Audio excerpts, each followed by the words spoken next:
শুভ সন্ধ্যা। Academy of real হোমিওপ্যাথির পক্ষ থেকে আপনাদের সকলকে জানাচ্ছি আন্তরিক শুভেচ্ছা অভিনন্দন।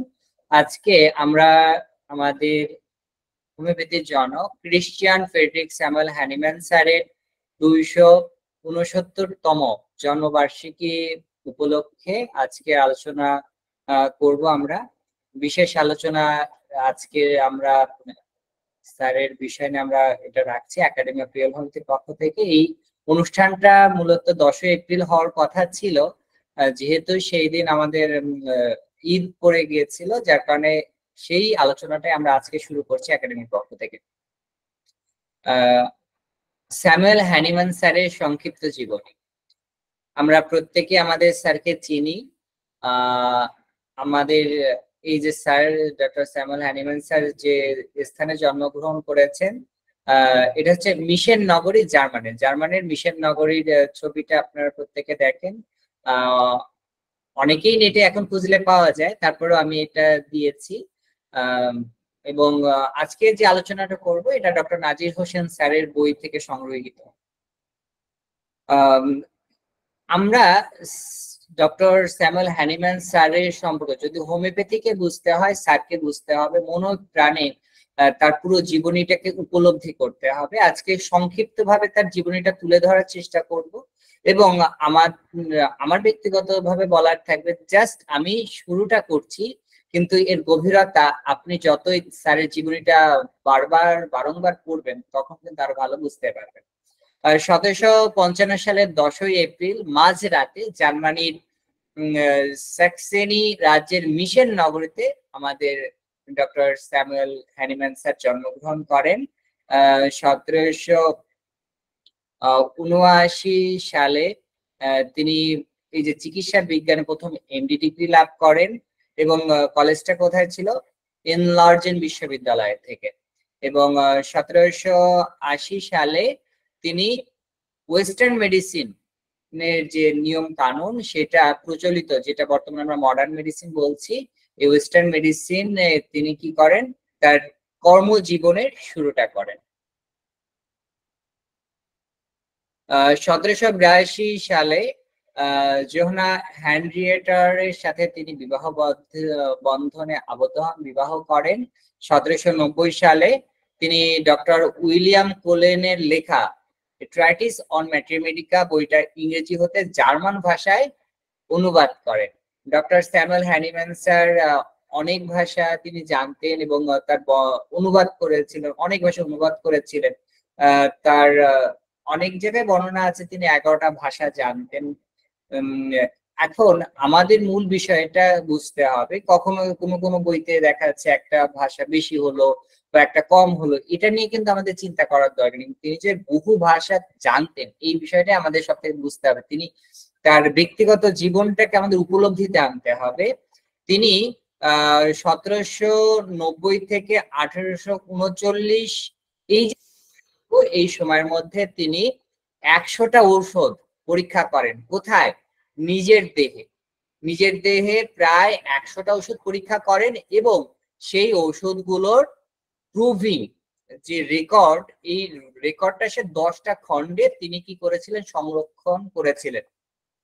1792 সালে টুরগান জঙ্গলে জার্জস্থলে, এখানে বিষয়টা হচ্ছে পাগলাগারদের তিনি দায়িত্ব গ্রহণ করেন এবং হ্যানিম্যান স্যার হ্যানোভার এই জায়গায় আপনারা দেখেন তিনি পাগলাগারদের যখন চিকিৎসা করলেন, তখন ওই সময়কার যে চিকিৎসা পদ্ধতি ছিল মানসিক রোগীদের ক্ষেত্রে, যে অকথ্য নির্যাতনমূলক যে পদ্ধতি তাদের যেভাবে তিনি চিকিৎসা করা হতো, তিনি কিন্তু সেটা সরাসরি প্রতিবাদ করেন এবং তার সমালোচনা করেন।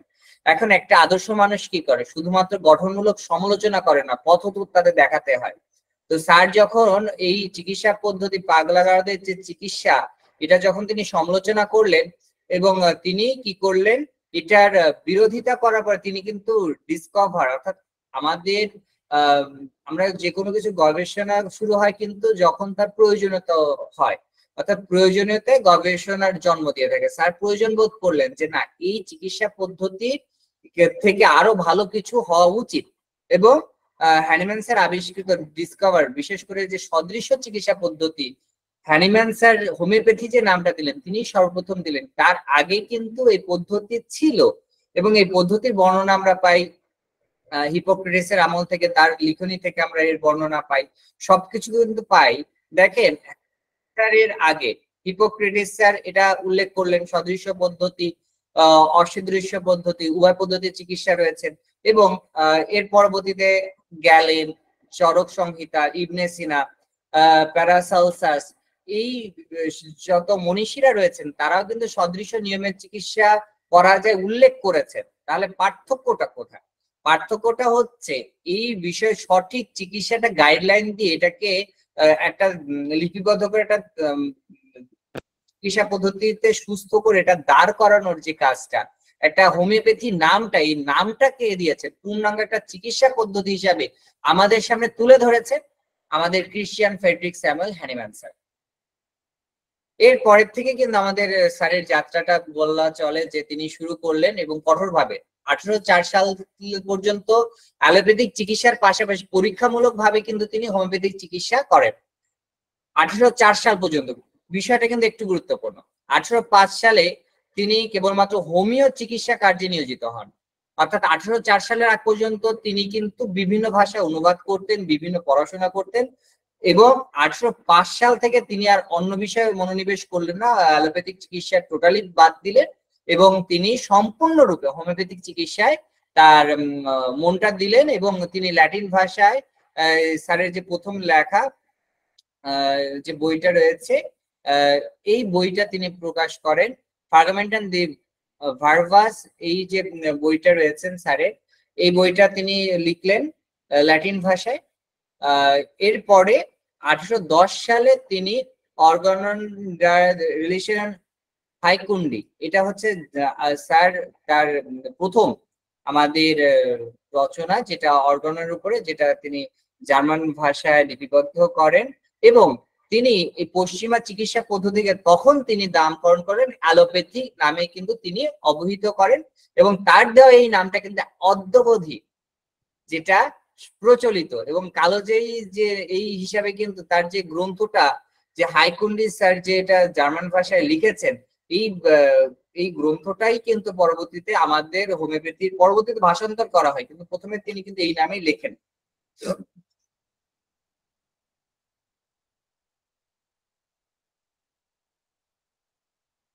1812 থেকে 1821 সালে তিনি লিপজিগ বিশ্ববিদ্যালয়ে প্রতি শনি ও মঙ্গলবার গবেষণামূলক হোমিওপ্যাথির শিক্ষা ব্যবস্থা শুরু করেন।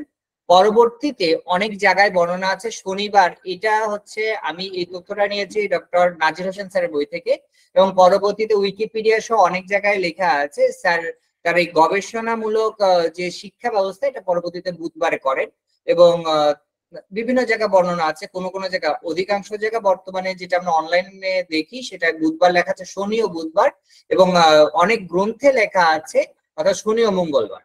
এখন গবেষণামূলক হোমিওপ্যাথিক চিকিৎসা ব্যবস্থা যে সকল গ্রন্থে লেখা আছে, যে সকল বইতে লেখা আছে, সেটা অনেক আগে আপনার শনি মঙ্গলবার ছিল এবং পরবর্তীতে অনেক জায়গা বর্ণনা আছে তিনি পরবর্তীতে বুধবার হচ্ছে গবেষণামূলক হোমিওপ্যাথিক শিক্ষার ব্যবস্থা শুরু করেন, যেটা আপনারা উইকিপিডিয়াতে সার্চ দিলে ডক্টর স্যামুয়েল হ্যানিম্যান স্যারের জীবনী যদি দেখেন ওখানেও লেখা আছে শনি ও বুধবার গবেষণামূলক তিনি শিক্ষা ব্যবস্থাটা পরবর্তীতে কন্টিনিউ করেন, যেটা বিভিন্ন প্রফেশনে বিভিন্ন মানুষ সেখানে কি করতেন, হোমিওপ্যাথি চর্চা করতেন, তার কাছ থেকে শিখতেন।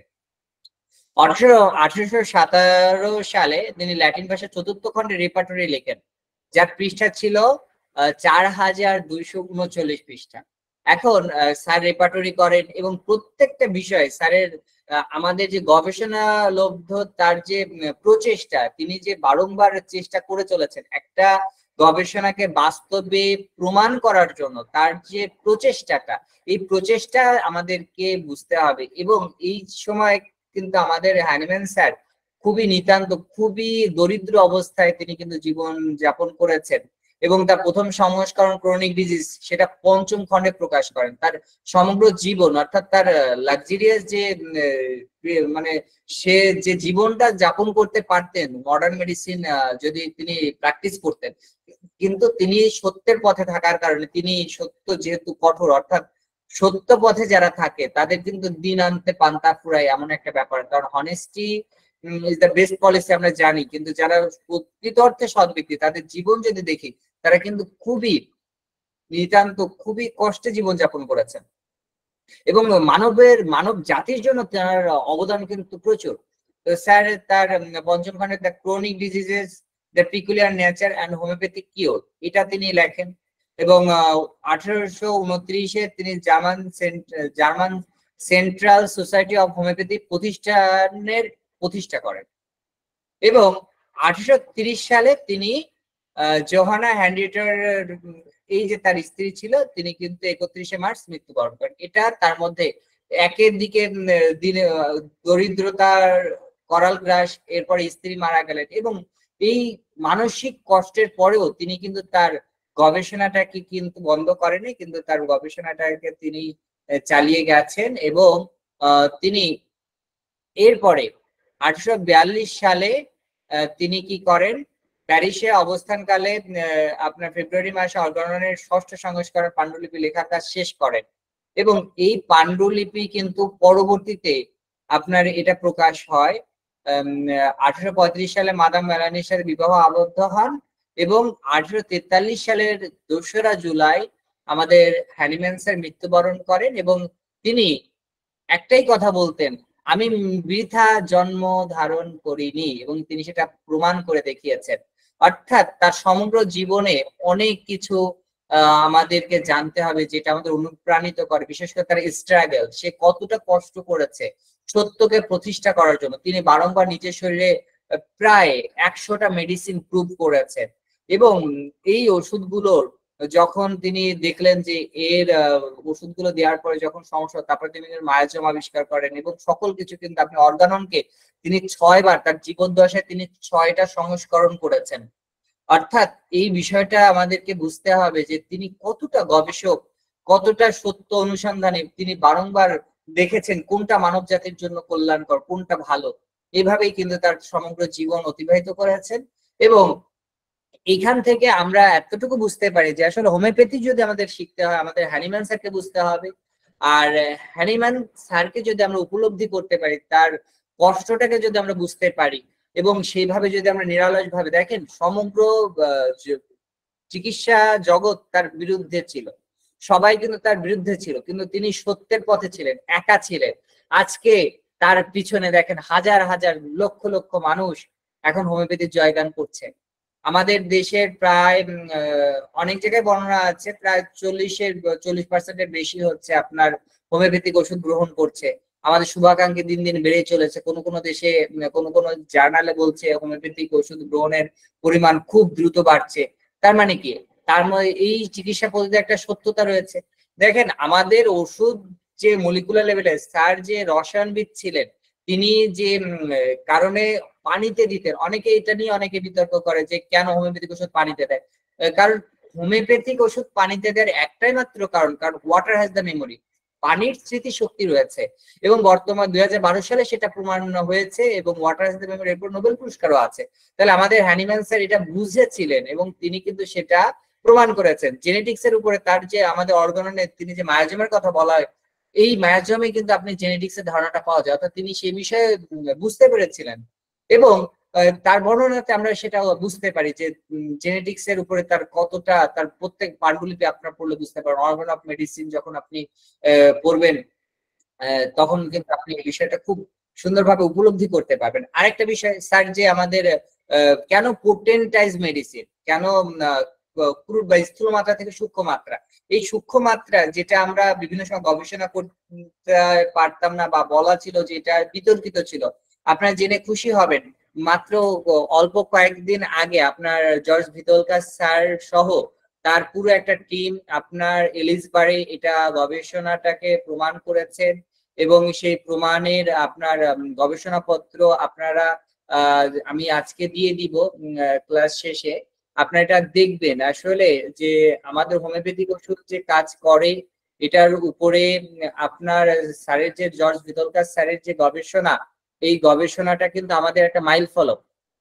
এইটা আল্ট্রা ডাইলুটেড লিকুইড এক্সপেরিমেন্ট, এটা আপনার এলিসবারে আপনারা যদি সায়েন্স রিসার্চে যদি আপনারা দেখেন, তাহলে এটা আপনার বুঝতে পারবেন। এলিসবারে এটা আপনার প্রচারিত হয়েছে এবং এখানে এখন প্রমাণিত যে আমাদের হোমিওপ্যাথিক ওষুধ যে এটা বৈজ্ঞানিক সেটা প্রমাণ হয়েছে।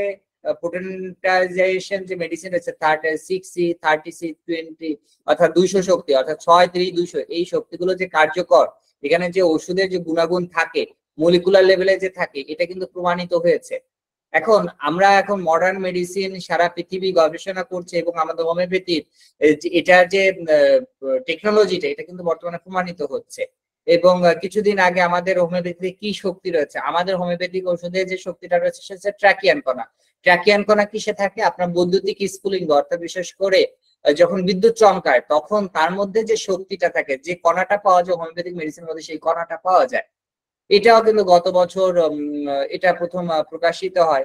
তো আমাদের এই তথ্যগুলো জানতে হবে এবং সঠিক সত্যটার দিকে আমরা যদি থাকি তাহলে আমাদের ভবিষ্যৎ ভালো হবে এবং আমরা একজন আদর্শ হোমিওপ্যাথ হিসাবে নিজেদেরকে গড়ে তুলতে পারবো, যেটা অর্গানন নয়, যেটা অর্গাননকে পরিতুষ্টি করে না, যেটা অর্গানন বিরোধী, সেটা কিন্তু আসলে আমাদের হোমিওপ্যাথি না। যেটা হোমিওপ্যাথি না সেটা রিয়েল হোমিওপ্যাথি না। তো আমরা বিশ্বাস করি আমরা হ্যানিম্যান স্যারকে স্মরণ করব, আমরা অর্গাননকে মানব এবং আমাদের হোমিওপ্যাথির যত ঋষি মনীষীরা আছে যারা হোমিওপ্যাথির উপরে তাদের গবেষণা করে গেছেন, যেটা আমাদের মানব জীবনের জন্য সবচেয়ে কল্যাণকর, যেটা আদর্শ, সে আদর্শ চিকিৎসা পদ্ধতি আমরা মানুষকে শেখাবো এবং সেই শেখানোর কাজে একাডেমি অফ রিয়েল হোমিওপ্যাথি বদ্ধপরিকর। একাডেমি অফ রিয়েল হোমিওপ্যাথি এই গবেষণা করে চলেছে, শিক্ষা, আমাদের গবেষণার ক্ষেত্রটা চলছে, একাডেমি করছে এবং প্রচার, এই তিনটা বিষয় আমরা করছি। গবেষণা যেমন রয়েছে, আমাদের এই প্রতিষ্ঠানটা আমরা উত্তরোত্তর আরো যাতে ভালো করতে পারি, আপনাদের প্রত্যেকের সহযোগিতা আমরা কামনা করি। তো আমি এখানেই আজকের হ্যানিম্যান স্যারের যে জীবনের সংক্ষিপ্ত আলোচনা শেষ করছি। এরপরে আমি অনুরোধ করবো আমাদের শ্রদ্ধেয় সিইও স্যারকে পরবর্তী আমাদের সেশনটা পরিচালনা করার জন্য। ধন্যবাদ।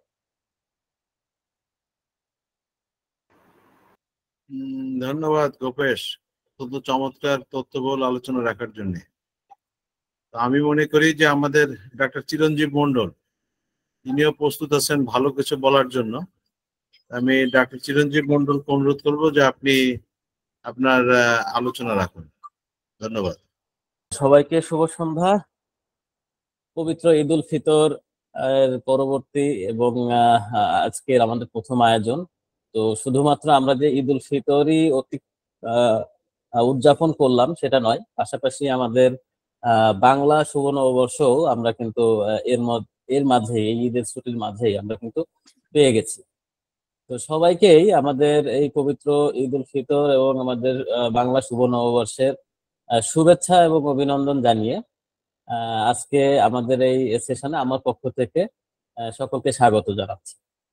তো আমরা প্রত্যেকেই অবগত হয়ে গেছি যে আমাদের আজকের যে আলোচনার বিষয় সেটা নির্ধারিত ক্লাসের বাহিরে, কারণ আমরা যে ক্লাসটা পরিচালনা করছি, যে লক্ষ্য আমরা অর্জন করব বলে সবাই একত্রিত হয়েছি, সেই লক্ষ্যের মূল যে প্রতিষ্ঠাতা যিনি না থাকলে আজকে আমরা সকলে একত্রিত হতে পারতাম না।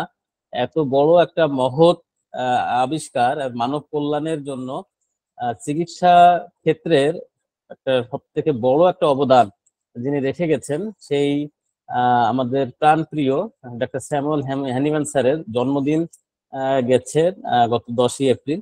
আমরা জানি যে সেটা বিশ্ববাসী স্বীকৃতি দিক আর না দিক, সারা বিশ্বের যত হোমিওপ্যাথি প্রেমী আছেন বা হোমিওপ্যাথি অনুরাগী আছেন প্রত্যেকেই এই দিনটা আমরা হ্যানিম্যান ডে হিসেবে উদযাপন করে থাকি। তো যেহেতু এটা ছুটির মধ্যে পড়ে গেছিল, আমরা আমাদের যে প্রতিষ্ঠানের পক্ষ থেকে কোনো কিছু করার সুযোগ হয়নি, সেজন্য ওনার সেই জন্মদিনের প্রতি শ্রদ্ধা এবং ভালোবাসা জানিয়ে আমাদের আজকের এই প্রথম সেশনটা ওই জন্যই রাখা হয়েছে। তো আমাদের ডিরেক্টর এডুকেশন স্যার যে চমৎকার করে স্যারের পুরো জীবনী উনি তুলে ধরলেন, আমার মনে হয় না কোনো কিছু অবশিষ্ট আর আছে। এখানে অনেক বিষয় আমরা স্যার হ্যানিম্যান সম্পর্কে আমরা অনেক কিছুই জানি প্রত্যেকেই ব্যক্তিগত পর্যায়ে, কিন্তু তারপরেও অনেক অজানা বিষয় ছিল। সেই বিষয়গুলো আমার কাছে মনে হয়েছে যে ওনার আলোচনায় অনেক চমৎকার ভাবে ফুটে উঠেছে। তা আমি আসলে আমার নিজের ব্যক্তিগত অনুভূতি স্যারের জন্মদিন নিয়ে বা স্যারকে নিয়ে আমার ব্যক্তিগত কয়েকটা অনুভূতির কথা আমি শেয়ার করব, কারণ এখানে আমাদের প্রত্যেকেই আজকের এই দিনটা এমন একটা দিন, প্রত্যেকেরই আমরা কথা শুনতে চাই। এই জন্য আমি অতিরিক্ত সময় নিব। তো আমার যে অনুভূতি সেটা হচ্ছে, এটা অনেক ছোটবেলার একটা অনুভূতি। কারণ আমার পরিবারে আমার বাবা একটু হোমিওপ্যাথি প্রেমী ছিলেন, এবং উনি ওনার চাকরির পাশাপাশি উনি নিজেও ডিএসএমএস কমপ্লিট করেছিলেন। তো সেই কারণে আমাদের বাসাতে আগে থেকে হোমিও বইয়ের একটা সংগ্রহ ছিল। তা আমি ওই যখন মাঝে মধ্যে বাবা পড়তো, আমি ছোটবেলায় যখন বুঝতামই না, তখন আমি কিন্তু দু একটা পৃষ্ঠা উল্টাতাম। তখন আমি প্রায় পাতায় লেখা দেখতাম মহাত্মা হানিম, মহাত্মা হানিমান। আমার মাথায় মানে এই জিনিসটা ওই সময় হঠাৎ একদিন ক্লিক করলো যে বিষয়টা কি, এই ব্যক্তিটার নামের আগে এই মহাত্মা শব্দটা কেন বারবার ইউজ করা হয়। আমি আসলে মানে আত্মা তো বুঝি, যতটুকু ওই সময় সেন্স ছিল, কিন্তু মহাত্মা কেন বলা হবে? আর মহাত্মা বলতে তো আসলে আহ মানে অন্য ধরনের ব্যক্তিত্ব বোঝায়। তো উনি একটা চিকিৎসা মানে মেথডের উনি আবিষ্কর্তা, তাহলে ওনাকে মহাত্মা কেন বলা হচ্ছে? আরো তো অন্যান্য বিজ্ঞানী আছে, তাদের আগে তো এই শব্দটা ওইভাবে প্রচলিত ভাবে আমি দেখি না। তো তখন থেকেই কিন্তু আসলে এই প্রশ্নটা আমার মধ্যে কিন্তু গ্রাস করত। তো ধীরে ধীরে যখন একটু একটু করে বড় হওয়া বা আরো এই বিষয়টা নিয়ে একটু নিজের ব্যক্তিগত পর্যায়ে জানাশোনার চেষ্টা করলাম, তখন ধীরে ধীরে যত জানলাম, একটা পর্যায়ে গিয়ে আমার একটা উপলব্ধি হয়েছে যে আসলে এই যে শব্দটা স্যারের নামের আগে ব্যবহার করা হয়, এটার যথার্থতা কতখানি এটা এখন উপলব্ধি করতে পারি। কিভাবে উপলব্ধি করতে পারি? আমি অবাক হয়ে ভাবি যখন স্যার হোমিওপ্যাথির প্ল্যাটফর্মে উনি ঢুকলেন, হোমিওপ্যাথির এই দৃষ্টিভঙ্গিতে উনি আসলেন, তখনই উনার বয়স অনেক হয়ে গেছে। তারপরেও ওই সময় উনি যাত্রা শুরু করে উনি কিভাবে করে একটা টোটাল থেরাপিউটিক সিস্টেমকে এস্টাবলিশ করে গেছেন, যে থেরাপিউটিক সিস্টেমটা কিনা বর্তমান সময়ে দাঁড়িয়েও দাবি রাখে যেটা আরো 200 বছর অ্যাডভান্স। যে থেরাপিউটিক সিস্টেমের এখনো পর্যন্ত আহ সকল কার্যকারিতা সায়েন্টিফিক ভাবে সামনে আনতে পারে না। তো এইটা আমি অবাক হলাম। স্যার যতটুকু আবিষ্কার করে গেছেন, আমরা তো ওনার আবিষ্কৃত সমস্ত কিছু আমাদের সামনে রয়েছে। ওনার সময় তো উনি কোনো কিছুই পাননি। আজ ওনার আবিষ্কৃত, উনি যে গবেষণা করে ওনার গবেষণালব্ধ যে ফল আমাদের সামনে সুন্দরভাবে লিপিবদ্ধ আছে, বিভিন্ন শেখার মাধ্যম আমাদের সামনে রয়েছে। এত ইজি অ্যাক্সেস থাকা সত্ত্বেও যে বিষয়টি আমাদের আয়ত্ত করতে এত কষ্ট হচ্ছে, এত শ্রম দিতে হচ্ছে, এত হিমশিম খাচ্ছি আমরা, আর উনি কি প্রকারে এত কিছু নব নব আবিষ্কার উনি করেছেন, নব নব চিন্তা ওনার ভিতরে এসেছে, এবং সেটাকে উনি বিভিন্নভাবে গবেষণার মাধ্যমে প্রমাণ করে আমাদের জন্য রেখে গেছেন। তো এই কাজটি ওনার আবিষ্কৃত, ওনার ফলাফলটাকে আমরা আমাদের সামনে থাকা সত্ত্বেও আমরা আয়ত্ত করতে যখন এত হিমশিম খাচ্ছি, সেখানে উনি এই জিনিসগুলো ওনার সামনে কোনো কিছু না থাকা সত্ত্বেও উনি সবকিছুই নিজে অ্যাচিভ করছেন, এবং সেটা আমাদের জন্য সুন্দরভাবে রেখে গেছেন। তো যখন এটা আমি ভাবি, তখন আমি মনে হয় যে আসলে এই মহাত্মা শব্দটা কেন ওনাকে বলা হচ্ছে। ওনার ভেতরে যে সত্তাটা ছিল, মানুষ শ্রদ্ধা ভরে এটা ভিতর থেকে তার নামের আগে এটা যেন এমনিতেই চলে এসছে। আমি জানি না এটার ব্যাকগ্রাউন্ড আসলে কি, কেন ওনাকে মহাত্মা বলা হয়, কিন্তু আমার উপলব্ধিটা হচ্ছে এটা। আজকের জন্মদিনে উপলক্ষে আজকে ওনাকে নিয়ে আমাদের যে আয়োজন, সেই আয়োজনে আমার কাছে মনে হচ্ছে যে আমার আজকের এই সুযোগ, যেখানে আমার ভিতরে এই কথাটা আমি কোনোদিন কোথাও শেয়ার করিনি, আমার মনের ভিতরে প্রশ্নটা সবসময় আসতো, ফিল করতাম, এবং আমি প্রতি মুহূর্তে মুহূর্তে এখন আমি মর্মে মর্মে যেন আমাকে উপলব্ধি হয় যে না, এই প্রশ্নটা তোমার ছোটবেলা থেকে ছিল, এখন এটা আমি ফিল করি যে কেন ওনাকে এটা বলা হয়। তো আমরা ওনার জীবনী সম্পর্কে যদি একটু দেখি, তো উনি একাধারে যেমন চিকিৎসা বিজ্ঞানী তো ছিলেনই, পাশাপাশি উনি কিন্তু সমাজসেবকও ছিলেন। সে কথাগুলো হয়তো আমাদের ডিরেক্টর এডুকেশন স্যারের কথাই উঠে এসেছে। আমি আজকে এইটুকু শুধু বলতে চাই যে ওনার যে অবদান উনি রেখে গেছেন, ওনার জীবনী নিয়ে আমি একটু আজকে একটু পড়ছিলাম, সেখানে আমাকে আজকে আরেকটা নতুন তথ্য আমি পেয়ে আমার কাছে খুবই ভালো লাগলো। যে উনি দেখা যাচ্ছে যে আমরা তো জানি যে উনি 11টা ভাষায় অন্তত পাণ্ডিত্য ছিলেন ওনার। উনি কিন্তু একাধারে সমাজসেবীও ছিলেন, এবং উনি আপনার মনস্তত্ত্ববিদও ছিলেন। এত কিছু যে উনার ভিতরে গুণাবলী গুলো ছিল, তো এই যে আমাদের যিনি গুরু, আমাদের যিনি এই মেথডের প্রতিষ্ঠাতা, ওনার কাছ থেকে আমরা এত কিছু ওনার ভিতরে থাকা সত্ত্বেও আমরা কেন নিতে পারবো না? আমার মনে হয় আজকের দিনে আমাদের সকলেরই একটা দৃঢ় প্রত্যয় নিজেদের ভিতরে এস্টাবলিশ করা উচিত যে আমরা সকলেই যেন ওনার যে উনি শেষ জীবনে যে কথাটা উনি বলে গেছেন যে উনি বৃথা জীবন ধারণ করেন নাই, আমরা যেন সকলে আজকে এই প্রতিজ্ঞাবদ্ধ হই যে ওনার এই উক্তিটা আমাদের কর্মের মাধ্যমে, আমাদের জনসেবার মাধ্যমে, পীড়িত মানুষের কষ্ট দূর করার মাধ্যমে আমরা যেন ওনার সেই ওনার এই বাণীটাকে আরো বেশি জীবন্ত করে রাখি, আমরা যেন ওনাকে আরো বেশি মানুষের কাছে পৌঁছে দিতে পারি। এই আশাবাদটা ব্যক্ত করে আমি আমার অনুভূতি এখানে শেষ করছি। ধন্যবাদ সকলকে, সকলেই ভালো থাকবেন। ধন্যবাদ চিরঞ্জীব, অত্যন্ত ভালো আলোচনা করার জন্য। তো আমি এখন অনুরোধ করব আমাদের ডাইরেক্টর ফাইন্যান্স জি ওয়াহিদুর রহমান, আপনি আপনার আলোচনা রাখবেন। আজকের মহাত্মা স্যার ক্রিশ্চিয়ান স্যামুয়েল হ্যানিম্যান তার যে 269তম জন্মদিন সেই উপলক্ষে আপনার স্পিচটা। ধন্যবাদ। আসসালামু আলাইকুম ওয়া রাহমাতুল্লাহি ওয়া বারাকাতুহু। আসলে আমি কি বলবো, আপনার প্রথমে বলেছি যে আমি বিষয়টা জানছি একটু আগে, তা না হলে অবশ্য একটু প্রস্তুতি নিতে পারতাম বিষয়টার উপরে। তো যাই হোক, আমি চিরঞ্জীবীর কথা কিছুটা শুনছি, তো আমি শেষের থেকেই শুরু করতে চাচ্ছি। এই পৃথিবীতে আল্লাহ পাক মানুষ সৃষ্টি করছেন পরিকল্পিতভাবে, আর এই মানুষের কল্যাণের জন্য যুগে যুগে আল্লাহ পাক মানুষের নাজাতের জন্য, মুক্তির জন্য, সঠিক পথের দিশা দেওয়ার জন্য অসংখ্য নবী রাসূল পৃথিবীতে প্রেরণ করছেন। তদ্রূপ একদিকে যেমন নবী রাসূল তার দ্বীনের হেফাজত, ইমানের হেফাজত, তার ধর্মের হেফাজত, তার চলার পথের সঠিক দিশা দিয়ে গেছেন, সাথে সাথে আল্লাহ পাক যুগে যুগে অসংখ্য মহামানবকে এই পৃথিবীর বুকে পাঠিয়েছেন এই মানবতার কল্যাণের জন্য। তার ভিতরে একজন আমাদের স্যার স্যামুয়েল হ্যানিম্যান। তো তার নামের আগে যে মহাত্মা শব্দটা লাগানো হয়, আসলে কিছুদিন আগেও আমি এই নামের অর্থটা তোরা বুঝতাম না। আমাদের শ্রদ্ধেয় সিও স্যার আমাকে বিষয়টা ভেঙে দিছিলেন, এই ভেদটা। আমি আমাদের শ্রদ্ধেয় স্যার ডাক্তার শ্যামল কুমার দাস স্যারের কাছে যখন ডেমো দেই, তখন স্যারের নামের আগে আমি মহাত্মা লাগাই বসছিলাম। উনি কথাটা বললেন যে আসলে মহাত্মা শব্দটা আত্মার সাথে সম্পর্কিত। ঠিক আমাদের সমাজে একটা প্রাণী আছে, দেখবেন আপনারা, যদিও সেই প্রাণীর থেকে অনেক শিক্ষা নেওয়ার আমাদের কাছে আছে। যদি সেই প্রাণীরও কিছু গুণ আমরা সংগ্রহ করতে পারি আমাদের জীবনের জন্য, সেটাও মানবের কল্যাণে কাজে আসবে, আমাদের জীবনও অনেক স্বয়ংসম্পূর্ণ হয়ে যাবে। সেই প্রাণীটির নাম হলো কুত্তা। আসলে আমরা তাকে কুত্তা বলে গালি দিই, অনেকেই কুত্তা বলে গালি দিই। আসলে কুত্তা শব্দটা বলতে বোঝায় এটা আত্মা বিশিষ্ট প্রাণী।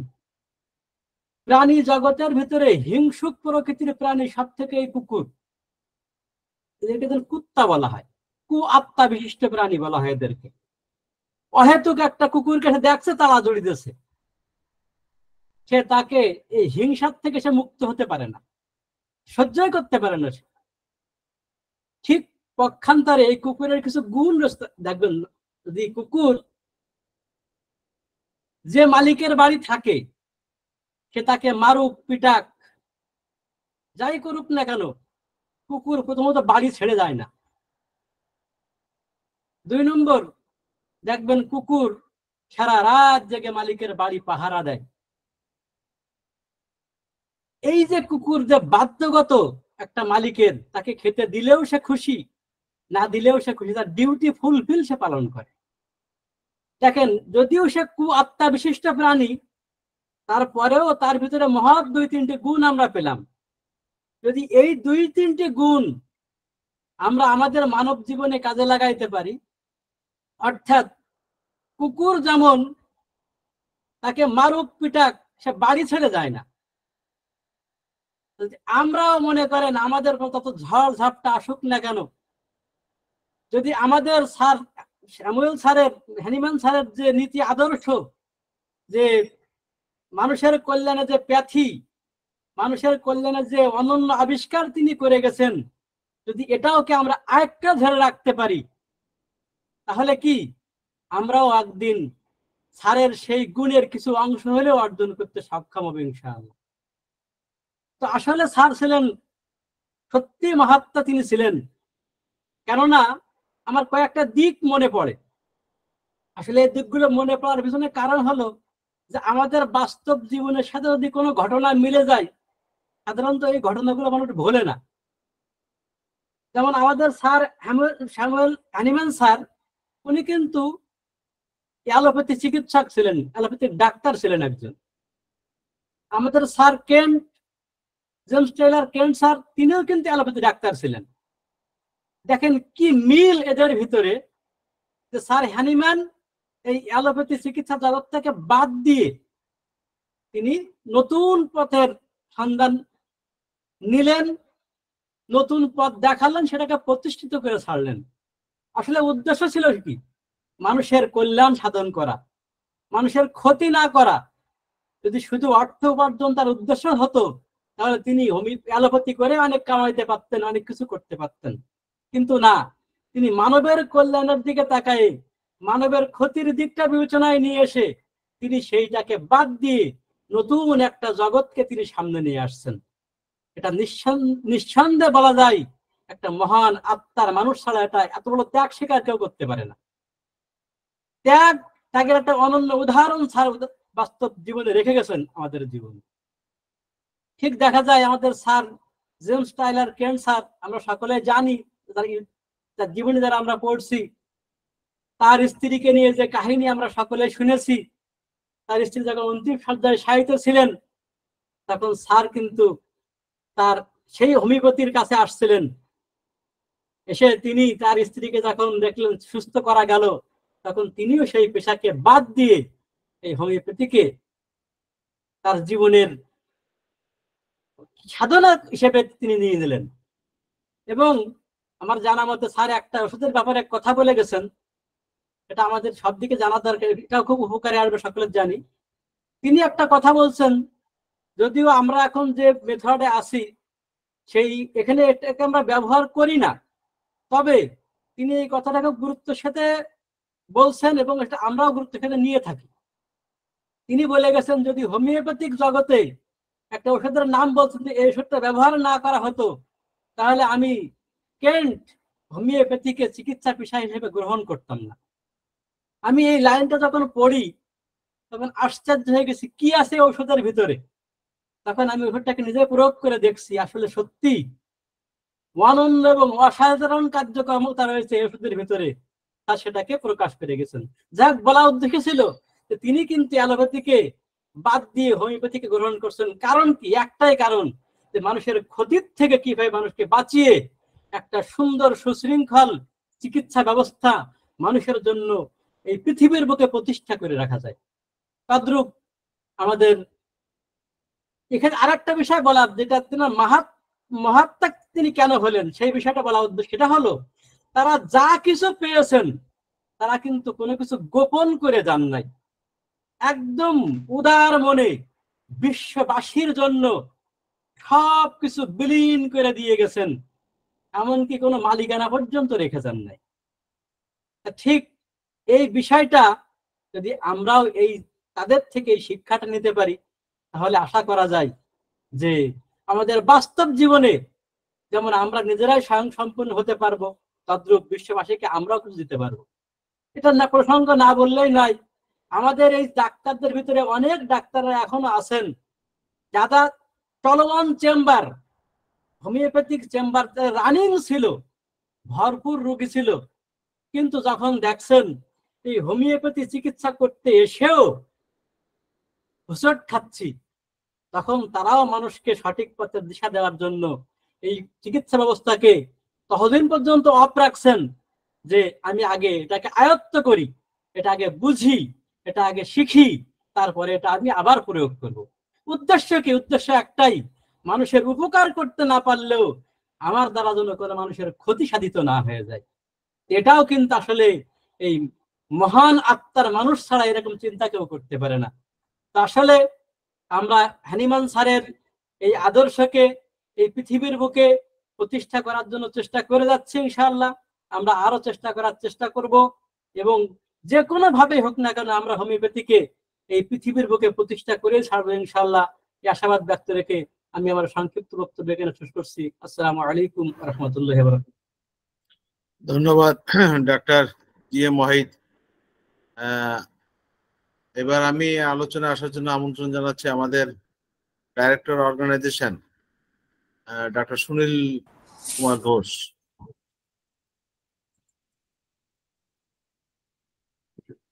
শুভ সন্ধ্যা।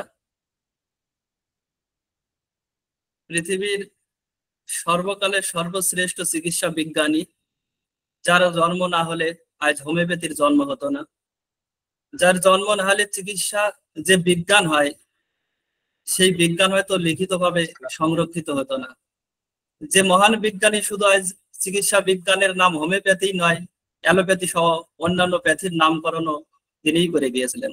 তো তার এই 269তম জন্মদিনে আমি হোমিওপ্যাথিক সমাজের থেকে, বিশ্বের সমস্ত হোমিওপ্যাথির পক্ষ থেকে তার বিধেয় আত্মার প্রতি শান্তি কামনা করছি।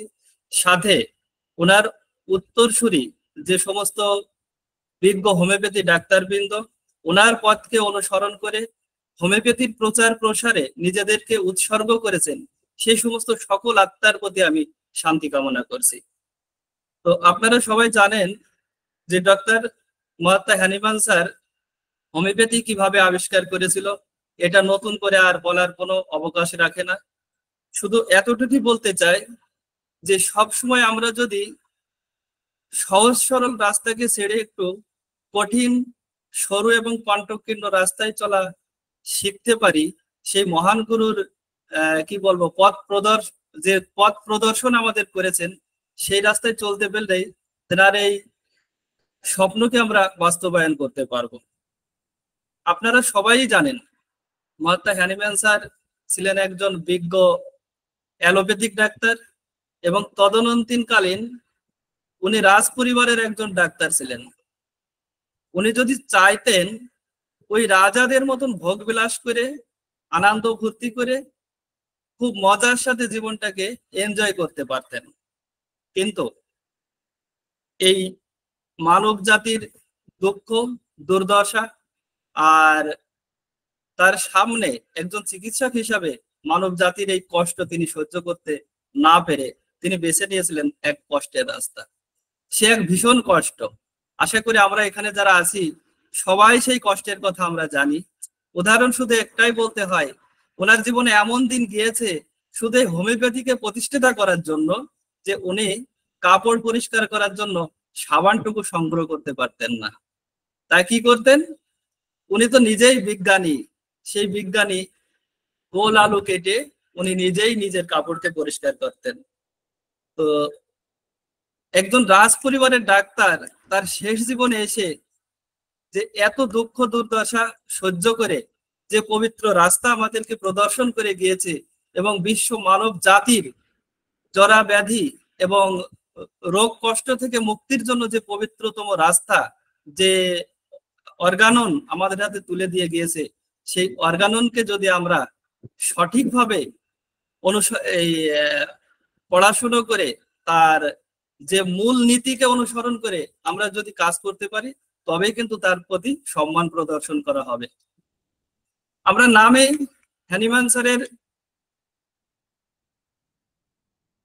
সম্মান প্রদর্শন করছি, স্যারের জন্মদিন অনেক বড় করে পালন করছি, অথচ হোমিওপ্যাথির যে মূল নীতি থেকে আমরা সরে যাচ্ছি। তো আমরা যদি কাউকে সম্মান প্রদর্শন করতে চাই, তাহলে ওনার জীবনের যে লক্ষ্য উদ্দেশ্য ছিল, ওনার প্রবর্তিত যে দিক নির্দেশনা ছিল, সেই দিক নির্দেশনাগুলোকে যদি আমরা সঠিকভাবে আমাদের জীবনে অনুসরণ করি, তবেই তার আত্মার প্রতি সম্মান প্রদর্শন করা হয়। আমরা শপথ গ্রহণ করছি যে আমরা হ্যানিম্যানের প্রবর্তিত সেই মহৎ রাস্তাতে চলবো, কিন্তু আমরা সেই অর্গাননকে ঠেলে ফেলে দিয়ে আমরা টনিক আজ পিছড়ে পড়া, অর্থাৎ যে পদ্ধতিকে হ্যানিম্যান স্যার বাদ দিয়ে গিয়েছিল, যেটা পঞ্চম সংস্করণ বা চতুর্থ সংস্করণ, আমরা সেই সমস্ত পন্থা নিয়ে আজও পড়ে আছি। আজ আমরা বলছি আমরা স্মার্ট বাংলাদেশ হয়েছি। তো স্মার্ট বাংলাদেশ হতে হলে, স্মার্ট যুগের সাথে চলতে হলে আমাদের নীতিকেও কিন্তু স্মার্ট করতে হবে। তো আজও দেখুন আমাদের দেশের অধিকাংশ ডাক্তাররা এখনো কিন্তু সেই পুরাতন পন্থা বা সারের যে বাদ দেওয়া অর্থাৎ পঞ্চম সংস্করণের ওষুধ নিয়েই আমরা আজ পড়ে আছি।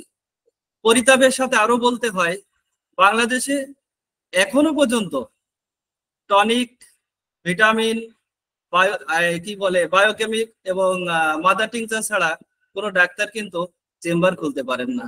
এসব কিছু কিন্তু আমরা স্যারের প্রতি সম্মান প্রদর্শন করার উল্টোটাই করে চলেছি। তো আমরা যারা এখানে উপস্থিত আছি, আমরা অন্তত এটুকু স্যারের প্রতি সম্মান জানাবো যে আমরা অর্গাননের যে মূল নীতি, সেই নীতিকে ফলো করেই আমরা যেন আমাদের চেম্বার পরিচালনা করি। আর সেই চেম্বার থেকে যে উপার্জন হবে সেটাই হবে আমাদের জন্য হালাল উপার্জন।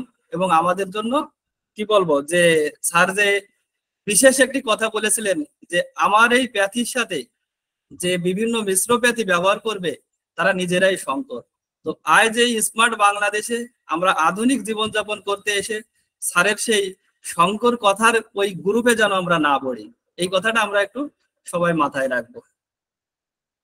আমি আমাদের পবিত্র ধর্মগ্রন্থ থেকে একটি লাইন আপনাদের শোনাতে চাচ্ছি। যদা যদাহি ধর্মস্য গেলানি ভগবতী ভারত অবক্ষানাম ধর্মস্য তদারন্তং সৃজামহম। অর্থাৎ পৃথিবীতে যখন অধর্ম বেড়ে যায় আর ধর্মের ঘাটতি পড়ে, ধর্মের অনুসারীরা যারা সৃষ্টিকর্তাকে ভালোবাসে তারা যখন দুঃখ কষ্টে দিন যাপন করে, তখন সৃষ্টিকর্তা নিজে আবির্ভূত হয়ে আসেন, এসে তার সেই তিনটে কাজ করেন। একটা হচ্ছে ভালো মানুষদের রক্ষা করেন, আর ভালো মানুষ যাদের দ্বারা নিষ্পীড়িত শোষিত ছিল তাদেরকে বিনাশ করেন। আমি মনে করি অবতার হিসাবে আমাদের মাঝে হ্যানিম্যান স্যারও এসেছিলেন। আর আমাদের যে শত্রু ছিলেন রোগ, দুঃখ, কষ্ট, ব্যাধি, সেই রোগ, দুঃখ, কষ্ট, ব্যাধি থেকে সৃষ্টিকর্তার সৃষ্টি শ্রেষ্ঠ জীবকে রক্ষা করার জন্য উনি আমাদের মাঝে এসে আমাদেরকে পবিত্রতম রাস্তা প্রদর্শন করে গিয়েছে। সেটাকে আমরা যেন সম্মান জানাতে পারি। আমাদের গোপেশ স্যার খুবই সুন্দর প্রেজেন্টেশনের মধ্য দিয়ে গুরুত্বপূর্ণ আলোচনা রেখে গিয়েছেন, কিন্তু আমি সেখান থেকে আরো একটু এখানে অ্যাড করতে চাচ্ছি, যেটা আমি প্রথমেই স্মরণ করেছি যে যারা হোমিওপ্যাথির প্রতি নিজেদেরকে আত্ম উৎসর্গ করেছে তাদের সকলের আত্মার শান্তি কামনার জন্য। তো আমরা সবাই জানি যে 1842 সালে স্যার হ্যানিম্যান অর্গাননের ষষ্ঠ সংস্করণের পাণ্ডুলিপি তৈরি করে সেটাকে প্রিন্টিং করার জন্য প্রেসেও কিন্তু পাঠানো হয়েছিল এবং অনেকটাই লেখাও অর্থাৎ প্রিন্টিংও হয়ে গিয়েছিল। ইতিমধ্যে 2রা জুলাই 1843 সালে যখন স্যার মারা গেলেন তখন সেটা বিশেষ কারণবশত স্থগিত হয়ে গেল। তো অত্যন্ত পরিতাপের বিষয়, একটি কুচক্রী লোভী মহল যেটা আদেও চাচ্ছিল না যে এই অর্গাননের ষষ্ঠ সংস্করণ পৃথিবীর আলো দেখুক, কিন্তু সত্যের কোনো মৃত্যু নাই। আমরা বারবার এটা প্রমাণিত হচ্ছি হ্যানিম্যান স্যারের এই মহৎ আবিষ্কারের মধ্য দিয়ে। সেটা কেমন দেখুন, স্যার আজ থেকে 260 বছর আগে, 65 বছর আগে বিভিন্ন ওষুধ নিজের শরীরে প্রুভিং করে গিয়েছেন।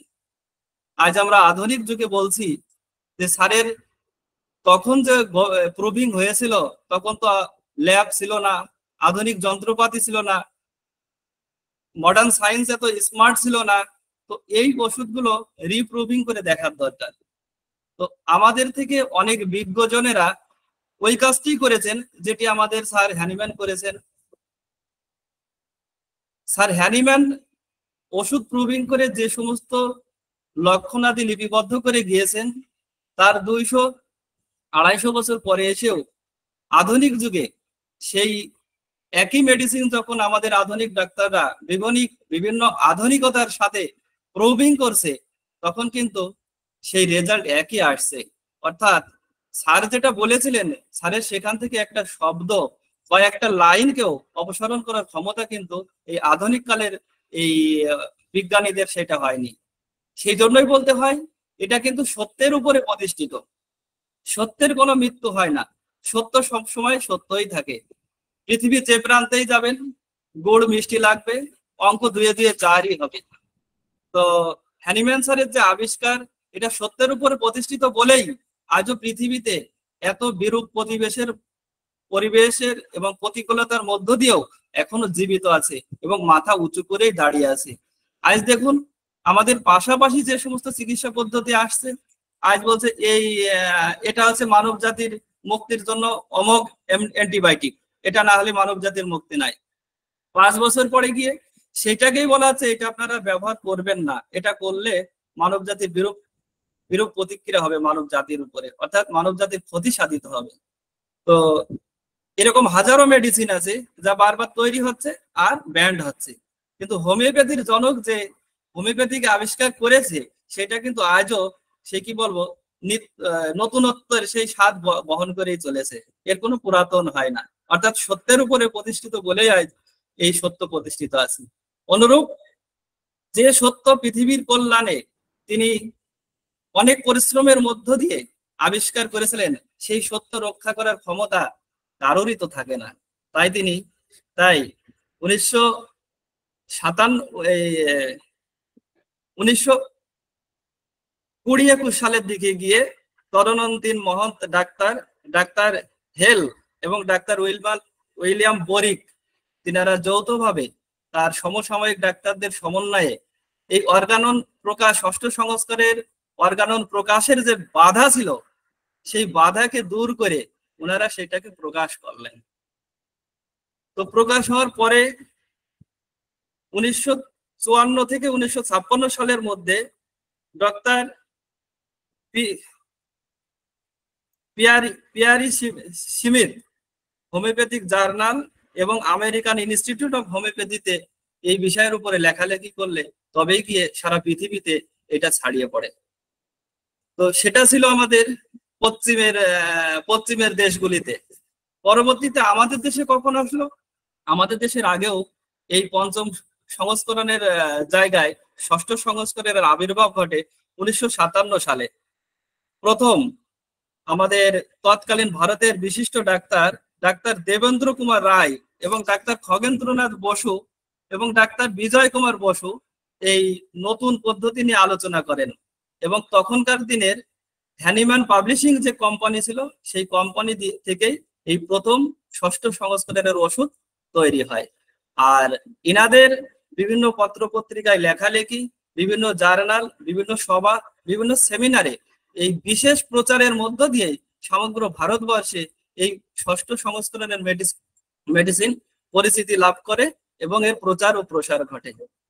বাংলাদেশে আবির্ভাব ঘটে এর আরো 1 বছর পরে, অর্থাৎ 1958 সালে ডাক্তার শ্রী চণ্ডীপদ চক্রবর্তী তিনি প্রথম এই 50 সহস্রতমিক ওষুধ বাংলাদেশে প্রথম পরীক্ষা নিরীক্ষা করে বিভিন্ন পত্র পত্রিকায় তিনি প্রবন্ধ লেখালেখি করেন। আর সেই থেকেই বাংলাদেশে প্রথম এই 6ষ্ঠ সংস্করণের মেডিসিন বাংলাদেশে পরিচিতি লাভ করে। এই ডাক্তার চণ্ডীপদ চক্রবর্তীর বিশেষ সহযোগিতায় তখন আমাদের কক্সবাজারে এই চট্টগ্রামে একটা মেডিসিন কোম্পানি ছিল, যেটা হচ্ছে কসমোপলিটন হোমিও স্টোর নামে পরিচিত ছিল। সেই স্টোরের বিশেষ তত্ত্বাবধানে এই 6ষ্ঠ সংস্করণের ওষুধ প্রথম বাংলাদেশে তৈরি হয়। আর এখান থেকেই তৎকালীন যে বাংলাদেশের বিশিষ্ট ডাক্তার ছিলেন, তারাই অর্থাৎ হোমিওপ্যাথি নিয়ে যারা বিশেষভাবে নিজেদেরকে উৎসর্গ করেছিলেন, তাদের হাতে এই ওষুধগুলো পৌঁছে যায় এবং বাংলাদেশে 6ষ্ঠ সংস্করণের মেডিসিন কি বলবো ব্যবহার শুরু হয়।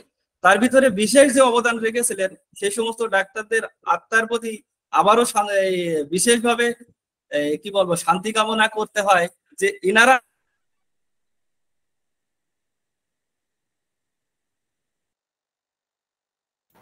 স্যার আপনি মিউট হয়ে গেছেন। মিউট হয়ে গেছেন, আনমিউট করেন। Thank you. তো যে সমস্ত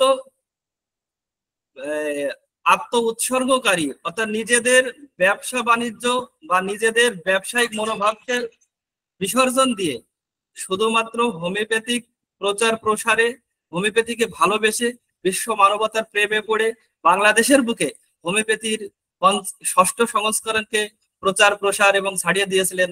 তাদের মধ্যে অন্যতম হচ্ছেন ডাক্তার আলাউদ্দিন, ডাক্তার হোসেন রাজা চৌধুরী, ডাক্তার ফজলুল করিম, কবির আহমেদ, বিনোদ বিহারী শর্মা, ডাক্তার আনোয়ার হোসেন, এছাড়া ঢাকার বিশিষ্ট ডাক্তারবৃন্দ যাদের অশেষ প্রচেষ্টায় এই হোমিওপ্যাথির ৬ষ্ঠ সংস্করণ বাংলাদেশে প্রতিষ্ঠিত হয়। মজার বিষয় হচ্ছে হলো তো হলো এমন ভাবে হলো এই বাংলাদেশই কিন্তু বাংলাদেশ পৃথিবীর মধ্যে দ্বিতীয়তম দেশ ছিল যা 50 সহস্রতমিক ওষুধ উৎপাদনে তাদের নাম্বার ছিল। তো আজ এই সমস্ত ঋষিদের অবদানকে আমি শ্রদ্ধাভরে স্মরণ করছি, সাথে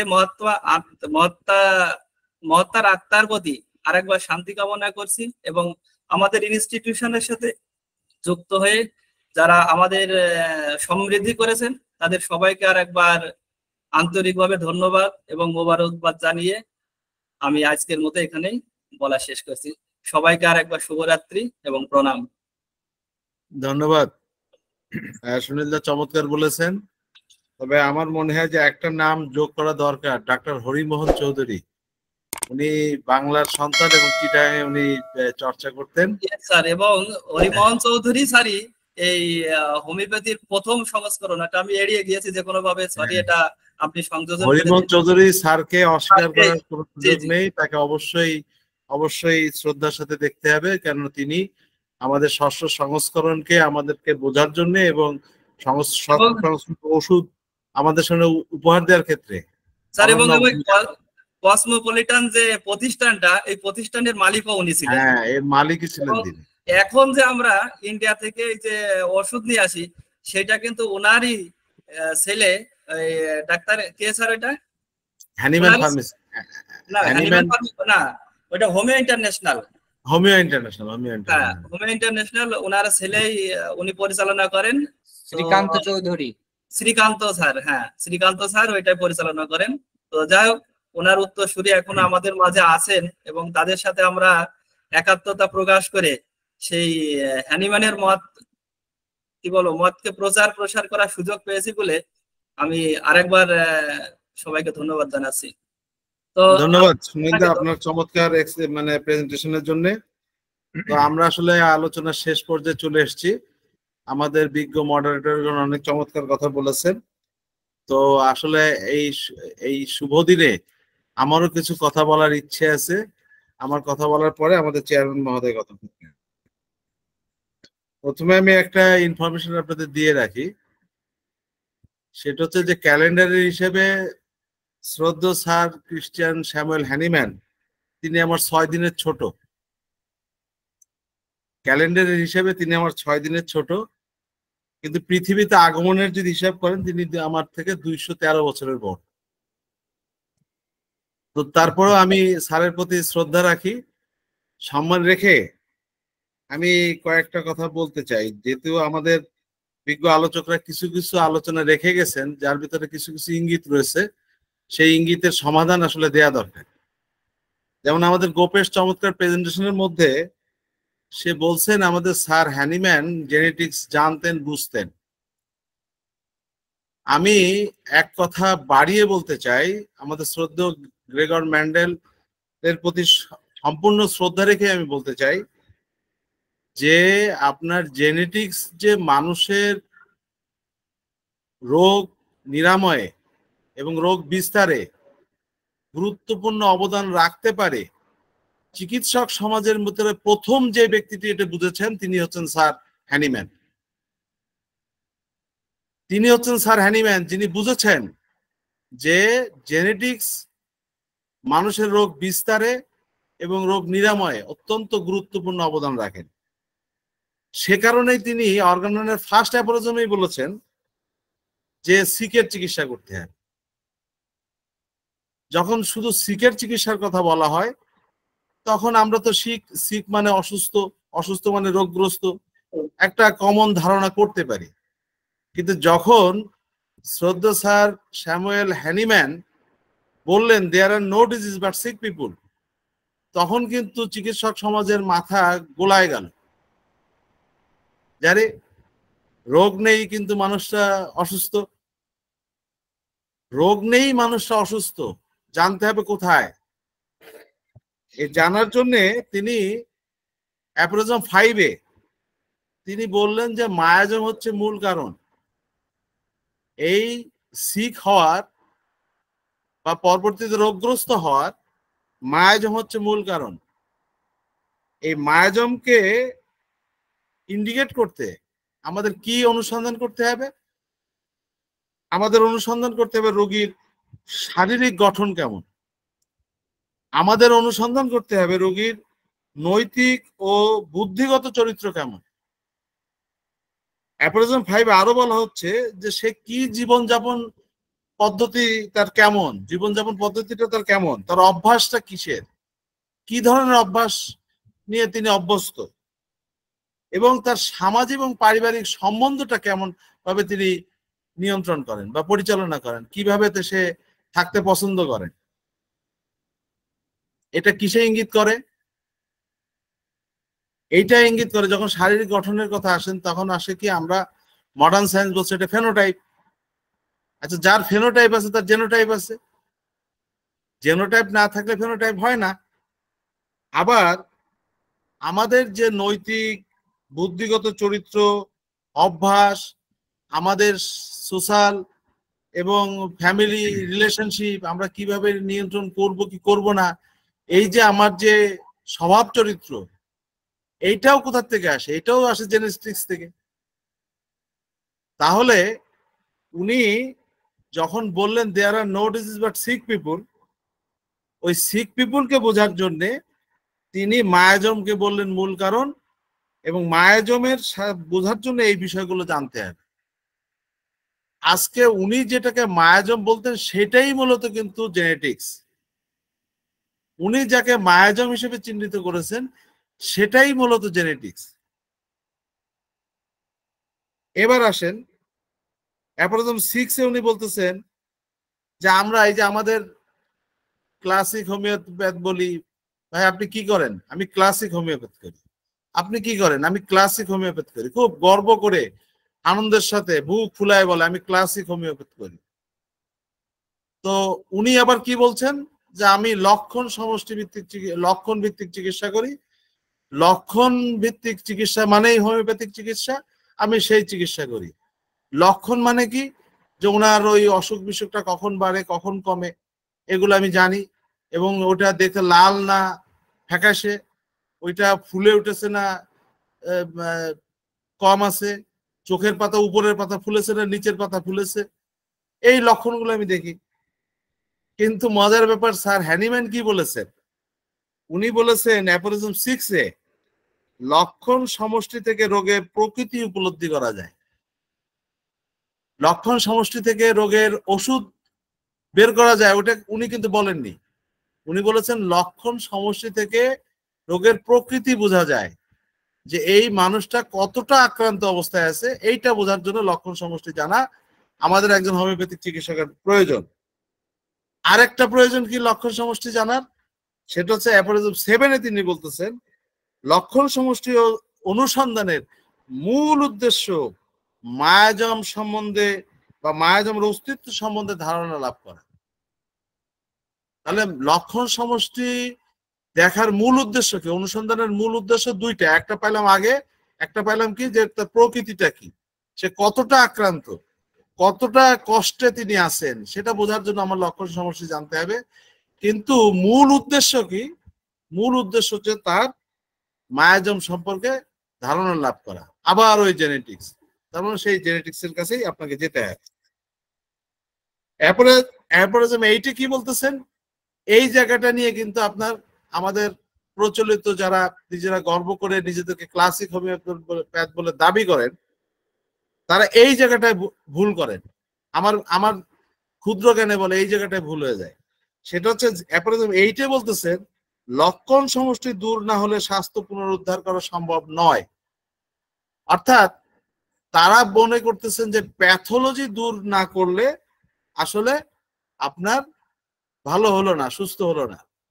এই জন্য তারা যেন তেন ভাবে প্যাথোলজিকে দূর করার জন্যই তারা কিন্তু চেষ্টা করেন, এবং সেই চেষ্টা করেই বলেন যে আমরা লক্ষণ ভিত্তিক চিকিৎসা করি। কিন্তু অ্যাপোরিজম 9-এ স্যার কি বলতেছেন? অ্যাপোরিজম 9-এ স্যার বলতেছেন যে সুস্থতার শর্ত দুইটা। সুস্থতার শর্ত দুইটা। এক, তার যে সেলুলার অ্যাক্টিভিটি এটা হারমোনিয়াসলি চলতে হবে। সেলুলার অ্যাক্টিভিটি যদি হারমোনিয়াসলি চলে তাহলে তার প্যাথোলজি থাকে না, তাহলে প্যাথোলজি ভালো হতে হবে। দ্বিতীয় কথা কি বলতেছেন, যে ওই মানুষটা তার যে চিন্তা চেতনা, তার যে আচার আচরণ, এই আচার আচরণ দিয়ে জীবনের মহত্তর উদ্দেশ্য সাধনে তার জীবনকে সে ব্যয় করবে।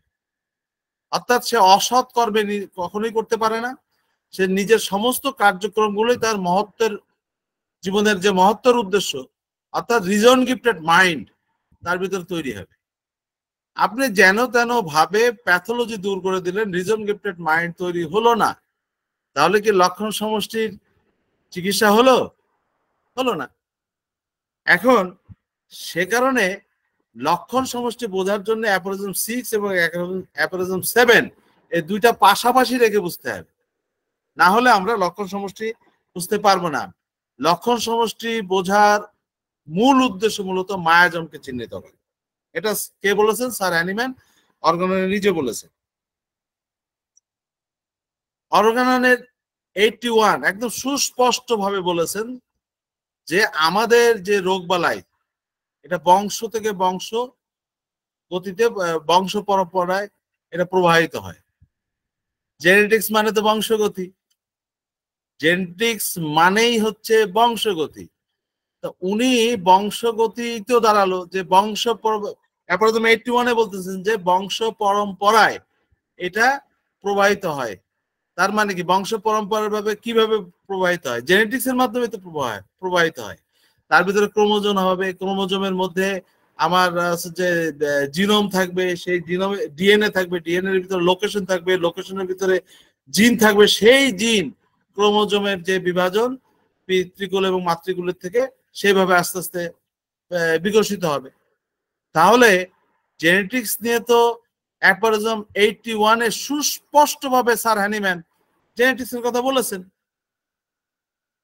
এখন প্রশ্ন হচ্ছে, এত কথার পরে আসলো, এতক্ষণ কিন্তু লক্ষণ সমষ্টিতে কি পাবেন কি করবেন সব বলা হয়েছে, কিন্তু অ্যাপোরিজম 82-তে আসল কথাটা বলে দেয়া হলো।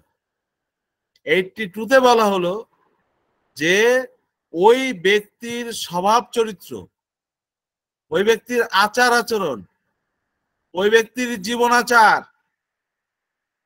অর্থাৎ তার যে পার্সোনালিটি, ব্যক্তিত্ব, এই ব্যক্তিত্বের অনুকূল বা ব্যক্তিত্বের সদৃশ যদি ঔষধ নির্বাচন না করা হয় আরোগ্য অসম্ভব। আপনি চোখের উপরের পাতা ফোলা না নিচের পাতা ফোলা, সূর্যে গেলে সূর্যের তাপে আপনার মাথা মানে মাথা ঘুরছে, না আপনি ঠান্ডা বাতাস লেগে আপনার মাথা ঘুরছে, আপনার পেটে ঊর্ধ্বাংশে ব্যথা না নিম্নাংশে ব্যথা, এই লক্ষণের কথা উনি বলেননি। এই লক্ষণ দিয়ে আরোগ্যকর ওষুধ জোগাড় করা যাবে, সংগ্রহ করা যাবে, নির্বাচন করা যাবে, উনি কোথাও বলেননি। উনি অ্যাপোরিজম 82-তে পরিষ্কার বলেছেন যে পার্সোনালিটি বেস যদি মেডিসিন তাকে প্রয়োগ করা না হয় তাহলে আরোগ্য অসম্ভব। উনি অ্যাপোরিজম 1-এ যেটা বলছেন যে সিক থেকে হেলথে পুনরুদ্ধার করতে হবে, যাকে আরোগ্য বলা হয়। অ্যাপোরিজম 1 আপনারা পড়েন, আপনারা হোমিওপ্যাথি চর্চা করেন, সবার কাছে অর্গানন আছে, পড়েন। ওখানে বলা হচ্ছে আরোগ্য বলা হয়। আরোগ্য কাকে বলা হয়? আরোগ্য বলা হয় যাকে সিক থেকে হেলথে পুনরুদ্ধার করা, সেটাকে বলা হয় আরোগ্য, যাকে আরোগ্য বলা হয়। আর আরোগ্য অসম্ভব যদি তার পার্সোনালিটি বেস, তার ব্যক্তিত্ব নির্ভর ঔষধ যদি নির্বাচন না করা হয়। কোথায় বলা হয়েছে? অর্গানাইজ 82-তে বলা হয়েছে। এবং এই ব্যক্তিত্ব নির্ভর করে কিভাবে, সেটা হচ্ছে যে 148তম অনুচ্ছেদে হ্যানিম্যান স্যার বলছেন ইনস্টিংক্টিভ এক্সিস্টেন্স, অর্থাৎ ব্যক্তিত্ব গড়ে ওঠে কোথা থেকে? ইনস্টিংক্টিভ এক্সিস্টেন্স থেকে। অর্থাৎ মানুষটার স্বভাবজাত যে প্রাণ ধর্ম, ওই আবার জেনেটিক্স, অর্থাৎ ওর ব্যক্তিত্ব কেমন হবে এইটা নির্ভর করবে তার ইনস্টিংক্টিভ এক্সিস্টেন্স, সে কি স্বভাবজাত প্রাণ ধর্ম নিয়ে তার বাবা মার থেকে এসছে, তার উপরে নির্ভর করবে তার ব্যক্তিত্ব, তার পার্সোনালিটি। মডার্ন সায়েন্সের গবেষণায় কিন্তু এটা হয়েছে। আপনারা যদি আমাদের ওই যে মন মাঝি, আমার এই ইয়েটা যদি আপনারা দেখে থাকেন, আমি মডার্ন সায়েন্সের সেই আর্টিকেল বা সেই গবেষণা আপনাদের সামনে উপস্থাপন করেছি, যে প্রমাণ হয়েছে যে জেনেটিক্স মূলত আমাদের পার্সোনালিটি, আমাদের ক্যারেক্টার, এগুলো আমাদের টেম্পারমেন্ট, এগুলো কিন্তু আপনার জেনেটিক্স ঠিক করে। সেই কথাটা আজকে এই শতাব্দী যেটা উদ্ভাবন করলেন, এর আরো 1-2 শতাব্দী আগে আমাদের স্যার, শ্রদ্ধা স্যার হ্যানিম্যান 148তম সূত্রে পরিষ্কার বলে গেছেন ইনস্টিংক্টিভ এক্সিস্টেন্স, অর্থাৎ জেনেটিক্স। জেনেটিক্স থেকেই আসলে আমাদের এই ব্যক্তিত্ব তৈরি হয়। অর্থাৎ আপনি যদি যে ব্যক্তিত্ব নির্ভর করতে না পারেন, তাহলে আপনার মূলত আসবে না। যেটা ওই যে আমাদের কালাম দান মেসেজে দিছে এককোষী জাইগোট, অর্থাৎ ওই পিতামাতা থেকে যে এককোষী জাইগোটে কি জেনেটিক্স নিয়ে এসছে তার উপরেই নির্ভর করবে মানুষের পার্সোনালিটি কি হবে। সেই পার্সোনালিটি দিয়ে আপনাকে বুঝতে হবে তার জেনেটিক্সে কি আছে। এবং দেখেন, উনি এই জায়গায় কথা বলতে যে আপনার ফুটনোট 16 নম্বর ফুটনোট আপনারা পড়বেন, ওখানে উনি পরিষ্কার বলতেছেন, আমি রোগ বলিতে যান্ত্রিক পরিবর্তন বুঝাই নাই, আমি স্থূল কিছু বুঝাইতেছি না। উনি বলতেছেন এটা ডাইনামিক বিষয়, এটা গতিশীল বিষয়, এটা অশরীরী বিষয়, এটা অদৃশ্য, এটা দেখা যায় না। জেনেটিক্স দেখা যায় না, জেনেটিক্স ডাইনামিক বিষয়।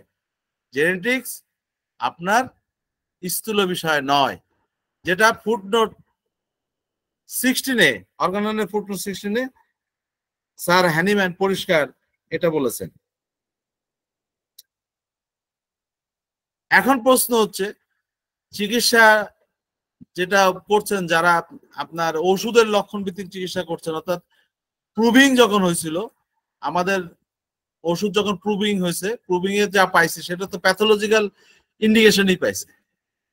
তাহলে সেটা তো প্যাথোলজিক্যাল ইন্ডিকেশনই পাইছে, তাহলে সেখান থেকে আপনার কি পাবে? সেখান থেকে তো আমি তার দিয়ে যদি সদৃশ করতে চাই, তাহলে প্যাথোলজিক্যাল ইন্ডিকেশন থেকে তো আমাকে যেতে হবে। এটা একটা প্রশ্ন না? এটা বড় প্রশ্ন। তো এখন আমি তো প্রুভিং দেখে আমি করব, কিন্তু ফুটনোট 104 নম্বর পাদটিকায় দেখবেন, ওখানে বলা হয়েছে যেই প্রুভারের পরে ওষুধ প্রয়োগ করা হয়েছে, সেই প্রুভারের বহুকাল পূর্বে ওষুধ প্রয়োগের মানে প্রুভিং এর বহুকাল পূর্বে তার স্বভাব চরিত্রের যে লক্ষণগুলো ছিল, সেই লক্ষণে এই ওষুধের লক্ষণ বলে গণ্য করতে হবে। বোঝা গেল? সেই লক্ষণগুলো এই ওষুধের লক্ষণ বলে বিবেচিত হবে। অর্থাৎ আপনার জনৈক প্রুভারের মানে যখন আপনার হচ্ছে যে এই একটা ওষুধ প্রুভিং করা হয়েছে, তখন সূচিবিদ্ধবৎ যন্ত্রণা হয়েছে, এইটা আপনি নিলেন, কিন্তু ওই প্রুভার এই ওষুধটা খাওয়ার অনেক আগে, প্রুভিং এর অনেক আগে, সে ছোটবেলায় সে সেলফিশ ছিল না, সে সেলফ সেন্টার ছিল না, ফ্যামিলি সেন্টার ছিল না, কোথাও কিছু তার সাথে ডিপ অ্যাটাচমেন্ট ছিল কিনা, বা আদৌ মানুষটা ক্যাওটিক নেচারের ছিল কিনা, এটাও তো দেখার কথা। স্যার হ্যানিম্যান 104 নম্বর ফুটনোটে বলে গেছেন, 104 নম্বর ফুটনোটে এটাও বলে গেছে। ফলে সব মিলায় হোমিওপ্যাথি। এখন দেখেন, আবিষ্কার কিন্তু রাতারাতি হয় না, আবিষ্কার ধীরে ধীরে হয়। তো আমাদের শ্রদ্ধেয় স্যার স্যামুয়েল হ্যানিম্যান, তিনি ফুটনোট 77 একটা চমৎকার কথা বলেছেন।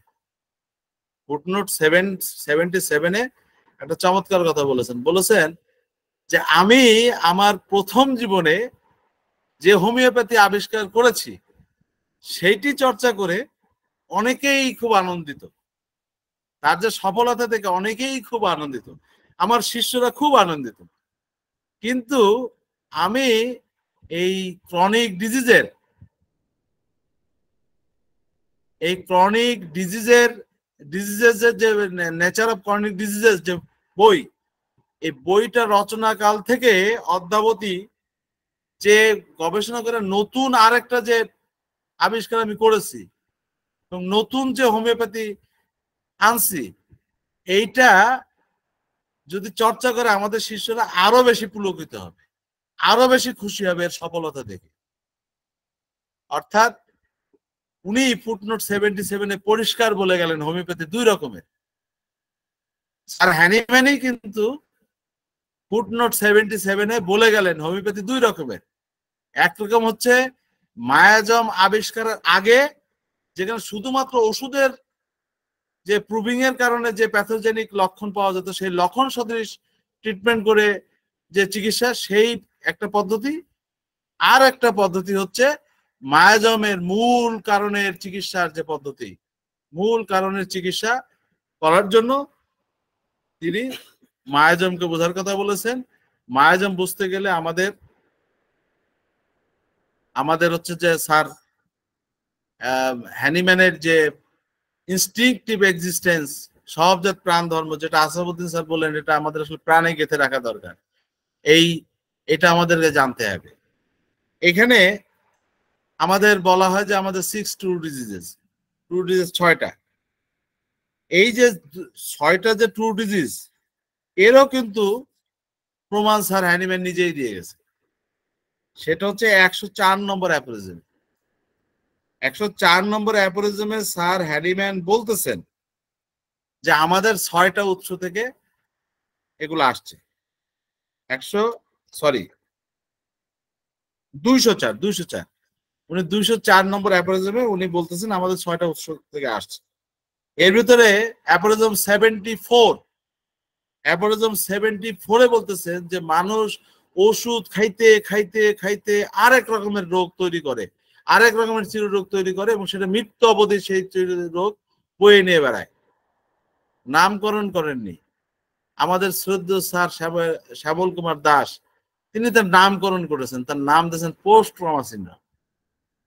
হ্যানিম্যান স্যার অ্যাপোরিজম 74-এ যে ট্রু ডিজিজের কথা বলেছেন, যে চিররোগের কথা বলেছেন, সেই চিররোগের নামকরণ করেছেন আমাদের শ্রদ্ধেয় স্যার শ্যামল কুমার দাস। তিনি বলেছেন সেটা হচ্ছে আপনার পোস্ট ট্রমা সিনড্রোম। আবার 204-এ হ্যানিম্যান স্যার যে বলেছেন যে আমাদের জীবনযাত্রার প্রতিকূলতার কারণে যে রোগ আমাদের কাছে আসছে, অর্থাৎ আমরা ঐতিহাসিকভাবে যে প্রতিকূলতা নিয়ে এসছি, আমরা আদিম থেকে যে প্রতিকূলতা থেকে আস্তে আস্তে আজকে সভ্য জগতে এসছি, আমাদের যে প্রতিকূলতা ফেস করতে যে হিংস্র প্রাণী, হিংস্র জন্তু, হিংস্র পাখি, এইগুলোর সাথে লড়াই করে করে যে আমাদের আসতে হয়েছে, তাদের সেই লড়াইয়ের কারণে কিন্তু আমাদের আর একটা ট্রু ডিজিজ ইন করছে, সেটা হচ্ছে র্যাবিস ভাইরাস। সেই র্যাবিস ভাইরাসের যে জেনেটিক ম্যাটেরিয়াল, সেই ম্যাটেরিয়াল থেকে যেটা আসছে, সেটাকেও আমাদের শ্রদ্ধেয় স্যার শ্যামল কুমার দাস তিনি আপনার আবিষ্কার করেছেন যে পোস্ট র্যাবিস সিনড্রোম। অর্থাৎ আরো 2টা ট্রু ডিজিজ, অর্থাৎ আমাদের 6 ট্রু ডিজিজ, এই 6 ট্রু ডিজিজের বিষয়টাও কিন্তু আপনার এই অ্যাপোরিজম 204 আপনাকে সমর্থন করে। অ্যাপোরিজম 204-এ আপনি যদি গভীরভাবে অধ্যয়ন করেন, আপনি দেখবেন মিলে যাবে। আমি একটা লেখা লিখছিলাম স্যামুয়েল থেকে শ্যামল, আসলে নামের একটা মিলও আছে, দেখবেন স্যামুয়েল থেকে শ্যামল। আসলে আমাদের আজকের যে মহামানবের আলোচনা আমরা এখানে করছি, সেই মহামানব মহাত্মা ক্রিশ্চিয়ান ফ্রেডরিক স্যামুয়েল হ্যানিম্যান, তিনি যে সিকের কথা বলে গেছেন, পৃথিবীতে ওনার পরে অনেক দার্শনিক এসেছেন, হোমিওপ্যাথিক দার্শনিক এসেছেন। আমাদের শ্রদ্ধেয় কেন্ট স্যার অনেক ভাবে এই সিককে বোঝানোর চেষ্টা করেছেন। আরো যারা ঋষিরা আছেন আমাদের,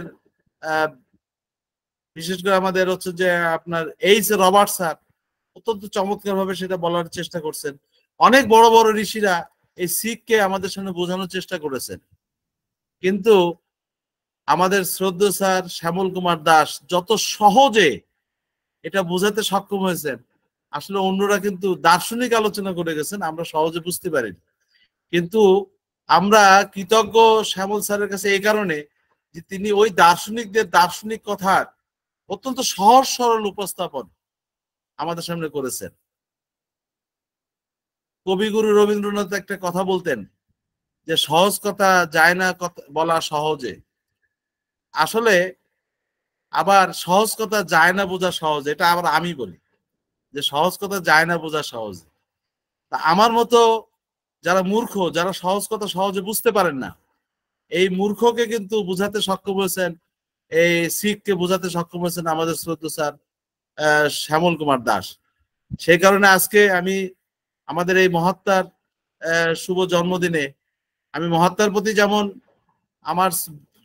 আমাদের প্রতিষ্ঠানের পক্ষ থেকে পূর্ণ শ্রদ্ধা জ্ঞাপন করছি, একই সাথে আমাদের রিয়েল হোমিওপ্যাথির পথদ্রষ্টা স্যার শ্যামল কুমার দাসের প্রতিও আমি আমার পূর্ণাঙ্গ শ্রদ্ধা জ্ঞাপন করছি। পরিশেষে আমার আলোচনার শেষ পর্যায়ে আমি বলতে চাই যে আমাদের চিরঞ্জীব বলেছেন যে স্যার হ্যানিম্যান হচ্ছেন মহাত্মা, দেখে চিন্তা করছেন যে মহাত্মা কেন। আসলে এই মহাত্মার একটা ব্যাখ্যা অহিত দিয়ে গেছেন। আসলে ব্যাপারটা হচ্ছে যে যারা দিশা দেয়, মানব জাতির জন্য যারা দিশা দেয়, মুক্তির দিশা দেয়, তারাই মহাত্মা। এই মানব জাতির যে রোগ মুক্তির দিশা, এই রোগ মুক্তির যে সহজ সরল দিশা, এবং হ্যানিম্যান স্যার চ্যালেঞ্জ করে বলছেন যে এক বিন্দু থেকে আরেক বিন্দুতে পৌঁছানোর সরল রেখা একটাই হয়। এক বিন্দু থেকে আরেক বিন্দুতে পৌঁছার জন্য যেমন সরল রেখা একটাই হয়, তেমন সিক থেকে হেলথে পৌঁছানোর জন্য সরল রেখা একটাই হবে, সেটা হচ্ছে হোমিওপ্যাথি, সদৃশ বিধান। এই সহজ সরল পথ, অত্যন্ত যৌক্তিক পথ যিনি দিয়ে গেছেন, তাকে তো মহাত্মা বলাই উচিত, সেই কারণে মহাত্মা বলা হয়। অহিত আরেকটা চমৎকার বিষয় এখানে আনছেন, আসলে মহাত্মা সবাই হয় না। আমাদের মতো যারা কুয়াত্মা আছেন, তারা অন্তত কুয়াত্মার ওই 4টা গুণ যদি আমরা গ্রহণ করি, তাহলে মহাত্মা থেকে আমরা আলো নিতে পারবো। সেই জন্য হয়তো সম্ভবত অহিত এই উপমাটা আনছেন। তো এতক্ষণ যারা আলোচনা করেছেন সবাইকে ধন্যবাদ দিয়ে লাস্টে আমি সুনীল দার একটা কথা বলতে চাই। সুনীল দার আলোচনার শেষ পর্যায়ে একটা কথা বলছেন, সেটা হচ্ছে যে আমি প্রায় একটা কথা বলি যে ফুলে 3 শ্রেণীর আপনার কীট পতঙ্গ, 3 শ্রেণীর কীট পতঙ্গ বসে। একটা হচ্ছে মৌমাছি, একটা হচ্ছে আপনার মাকড়সা, আর একটা হচ্ছে ভ্রমর। মৌমাছি বসে মধু নেয়ার জন্য, মাকড়সা আসে আপনার বিষ নেয়ার জন্য, আর ভ্রমর যখন থেকে মৌমাছি যায়, মাকড়সা যায়, তাহলে আমিও যাই, যে ও সৌন্দর্যটাকে ধ্বংস করে দিয়ে চলে যায়, কিন্তু তারপরে সে সৌন্দর্যটা উপভোগ করে। আমরা অনুরোধ করব যে আপনারা হ্যানিম্যান স্যারের অর্গানন থেকে, হ্যানিম্যান স্যার থেকে আপনারা মধু সংগ্রহ করেন। ওখানে বিষ আছে, মাকড়সার মতো বিষ নিয়েন না। এবং হ্যানিম্যান স্যার জানতেন যে মাকড়সার মতো বিষ কেউ না কেউ নিবে, আমার এই অর্গানন থেকেই নিবে, আমার এই বিধান থেকেই নেবে, আমার এই হোমিওপ্যাথিক ওষুধ থেকেই নিবে। এটা হ্যানিম্যান স্যার জানতেন। হ্যানিম্যান স্যার জানতেন বলেই 108 নম্বর ফুটনোটে তিনি বলে গেছেন যে যারা হোমিওপ্যাথিকে অ্যালোপ্যাথির মতো ব্যবহার করে, যারা মিশ্র করে ব্যবহার করে, তাদেরকে তিনি বলেছেন মঙ্গেল স্যাক্ট। মঙ্গেল স্যাক্ট একটা জার্মান ভাষা। এই মঙ্গেল স্যাক্টের অর্থ হচ্ছে শঙ্কর জাতীয় কুকুর বা শঙ্কর জাতীয় প্রাণী। আমাদের শ্রদ্ধেয় হরিমোহন চৌধুরী স্যার এটা আবার ওই ওই কথাটা উচ্চারণ করতে কষ্ট পেয়েছেন, এই জন্য উনি বলেছেন শঙ্কর জাতীয় ভদ্রলোক। তিনি মঙ্গল সেক্টর ব্যাখ্যা করেছেন শঙ্কর জাতীয় ভদ্রলোক। আর হ্যানিম্যান স্যার তাদেরকে বলেছেন মঙ্গল সেক্ট সম্মানিত হোমিওপ্যাথ। মঙ্গল সেক্ট সম্মানিত হোমিওপ্যাথ। তো এখন ঘটনা হচ্ছে অনারেবল হোমিওপ্যাথ। তো বিষয়টা হচ্ছে কি যে সুনীলদা যেটা আহ্বান জানালেন সেই আহ্বান আমরাও জানাবো যে আমরা আর যাই হই মঙ্গল সেক্ট যেন না হই। মঙ্গল সেক্ট হলে আপনার মহাত্মার প্রতি যথাযথ সম্মান জানানো হবে না। অন্তত মহাত্মা না হই, কুয়াত্মার ওই 4টে গুণ নিয়ে অন্তত আমরা ঘর ত্যাগ না করি, আমরা আমাদের নীতি যাতে ত্যাগ না করি, আমাদের আদর্শ যাতে ত্যাগ না করি। ধন্যবাদ আমার বক শোনার জন্য। এখন আমি আপনাদের সাথে অনুরোধ করব যে আজকে আমাদের একাডেমি অফ রিয়েল হোমিওপ্যাথির মান্যবর চেয়ারম্যান শ্রদ্ধা মঞ্জুর খান স্যার আপনি সমাপনী বক্তব্য রাখবেন। ধন্যবাদ আমাদের একাডেমির সিও। আমি প্রথমে ক্ষমা চেয়ে নিচ্ছি, কারণ আজকে আমি যথাসময়ে আপনাদের সাথে যোগ দিতে পারিনি, কারণ আমার একটা ওয়েবিনার ছিল আগের থেকেই। এটা আমার প্রি ডিজাইন ওয়েবিনার, সেখানে আমাকে থাকতেই হয় 1 ঘন্টার জন্য। তাও আমি 10 মিনিট আগেই ওখান থেকে বের হয়ে আসছি এবং জয়েন করেছি। তো আপনারা হয়তো শুনেছেন রাত্রি অনেক হয়ে গেছে, আপনারা সবাই আমাদের ক্রিস্টিয়ান ফ্রেডরিক স্যামুয়েল হ্যানিম্যানের জীবনী এবং তার আবিষ্কার এবং সে কি করে গেছেন তা নিয়ে ইত্যাদি বলেছেন। তো আমাদের যে মুখ্য উদ্দেশ্য, আমি সবাইকে পুনরায় শুভেচ্ছা জানিয়ে শুরু করছি। আমি আর অন্য কোনো সাইড নিয়ে কিছু বলবো না। সামান্য আমাকে 5 থেকে 7 মিনিট সময় দেন, আমি একটু আমার চিন্তা ভাবনাকে আমি একটু আপনাদের রিফ্লেক্ট করার চেষ্টা করব। একটা জিনিস কি, আমরা এই যে একাডেমি অফ রিয়েল হোমিওপ্যাথি বাংলাদেশে যে আমরা গুটি কয়েক মানুষ মিলে যে আমরা চিন্তা ভাবনা করে মানুষের সুস্থতার জন্য কাজ করে যাচ্ছি এবং এটার আর বিকাশ কিভাবে করা যায় তা নিয়েও কাজ করছি। আপনাদের মতো অত্যন্ত সম্পূর্ণ মানুষ, যাকে আমি বলবো প্রাণ নিয়ে যা মানুষগুলো, সম্পূর্ণ মানুষ যারা আছেন এবং এখনো আমাদের সাথে আমরা রয়েছেন, এত রাত্রি হলে রয়েছেন, অর্থাৎ তাদের যে আগ্রহটা সেটাই সবচেয়ে উজ্জ্বল একটা দিক। I am not a fully doctor, আমি যেহেতু আমার কোনো জ্ঞান এত নেই বিষয়ে, যারা প্রবীণ আছেন, যারা নবীন ডাক্তারি করছেন এবং তারা প্রচুর গবেষণা করেছেন, আমি আপনাদের সাথে আছি, সেজন্য আমি অত্যন্ত কৃতজ্ঞ। এবং আমরা চেষ্টা করছি যে আমরা এখান থেকে নতুন কিছু বের করে নিয়ে আসার জন্য। যেভাবে আপনার ডক্টর স্যামুয়েল হ্যানিম্যান যেভাবে সে চিন্তা করেছে যে অসুস্থ মানুষের সুস্থতা কিভাবে আনা যায়, এবং তার জন্য সে গবেষণা করতে গিয়ে সে তার নিজের শরীরের উপরে সে ওষুধকে বিষ প্রয়োগ করে তার রূপারূপ দেখে অনুভব করে বুঝে এবং তার সরাসরি অবজারভেশন থেকে সে সেটাকে লিখেছে, বারবার রিপিট করেছে এবং সেখান থেকে সে রেজাল্ট যে পেয়েছে এবং সেটাকে পুরোপুরি ডিফাইন করার পরে সে এটাকে রেখে গেছে যে এটাই সঠিক বিধান, এই বিধান দিয়ে অসুস্থ মানুষকে সুস্থ করা সম্ভব। তো আমি জাস্ট একটু সামান্য ওই জিনিসটা তো যাচ্ছে, এটা তো আমরা উই হ্যাভ বিন, যেটা অলরেডি অসুস্থ তাদেরকে সুস্থ করার চিন্তা ভাবনা নিয়ে আমার কাজ করছে।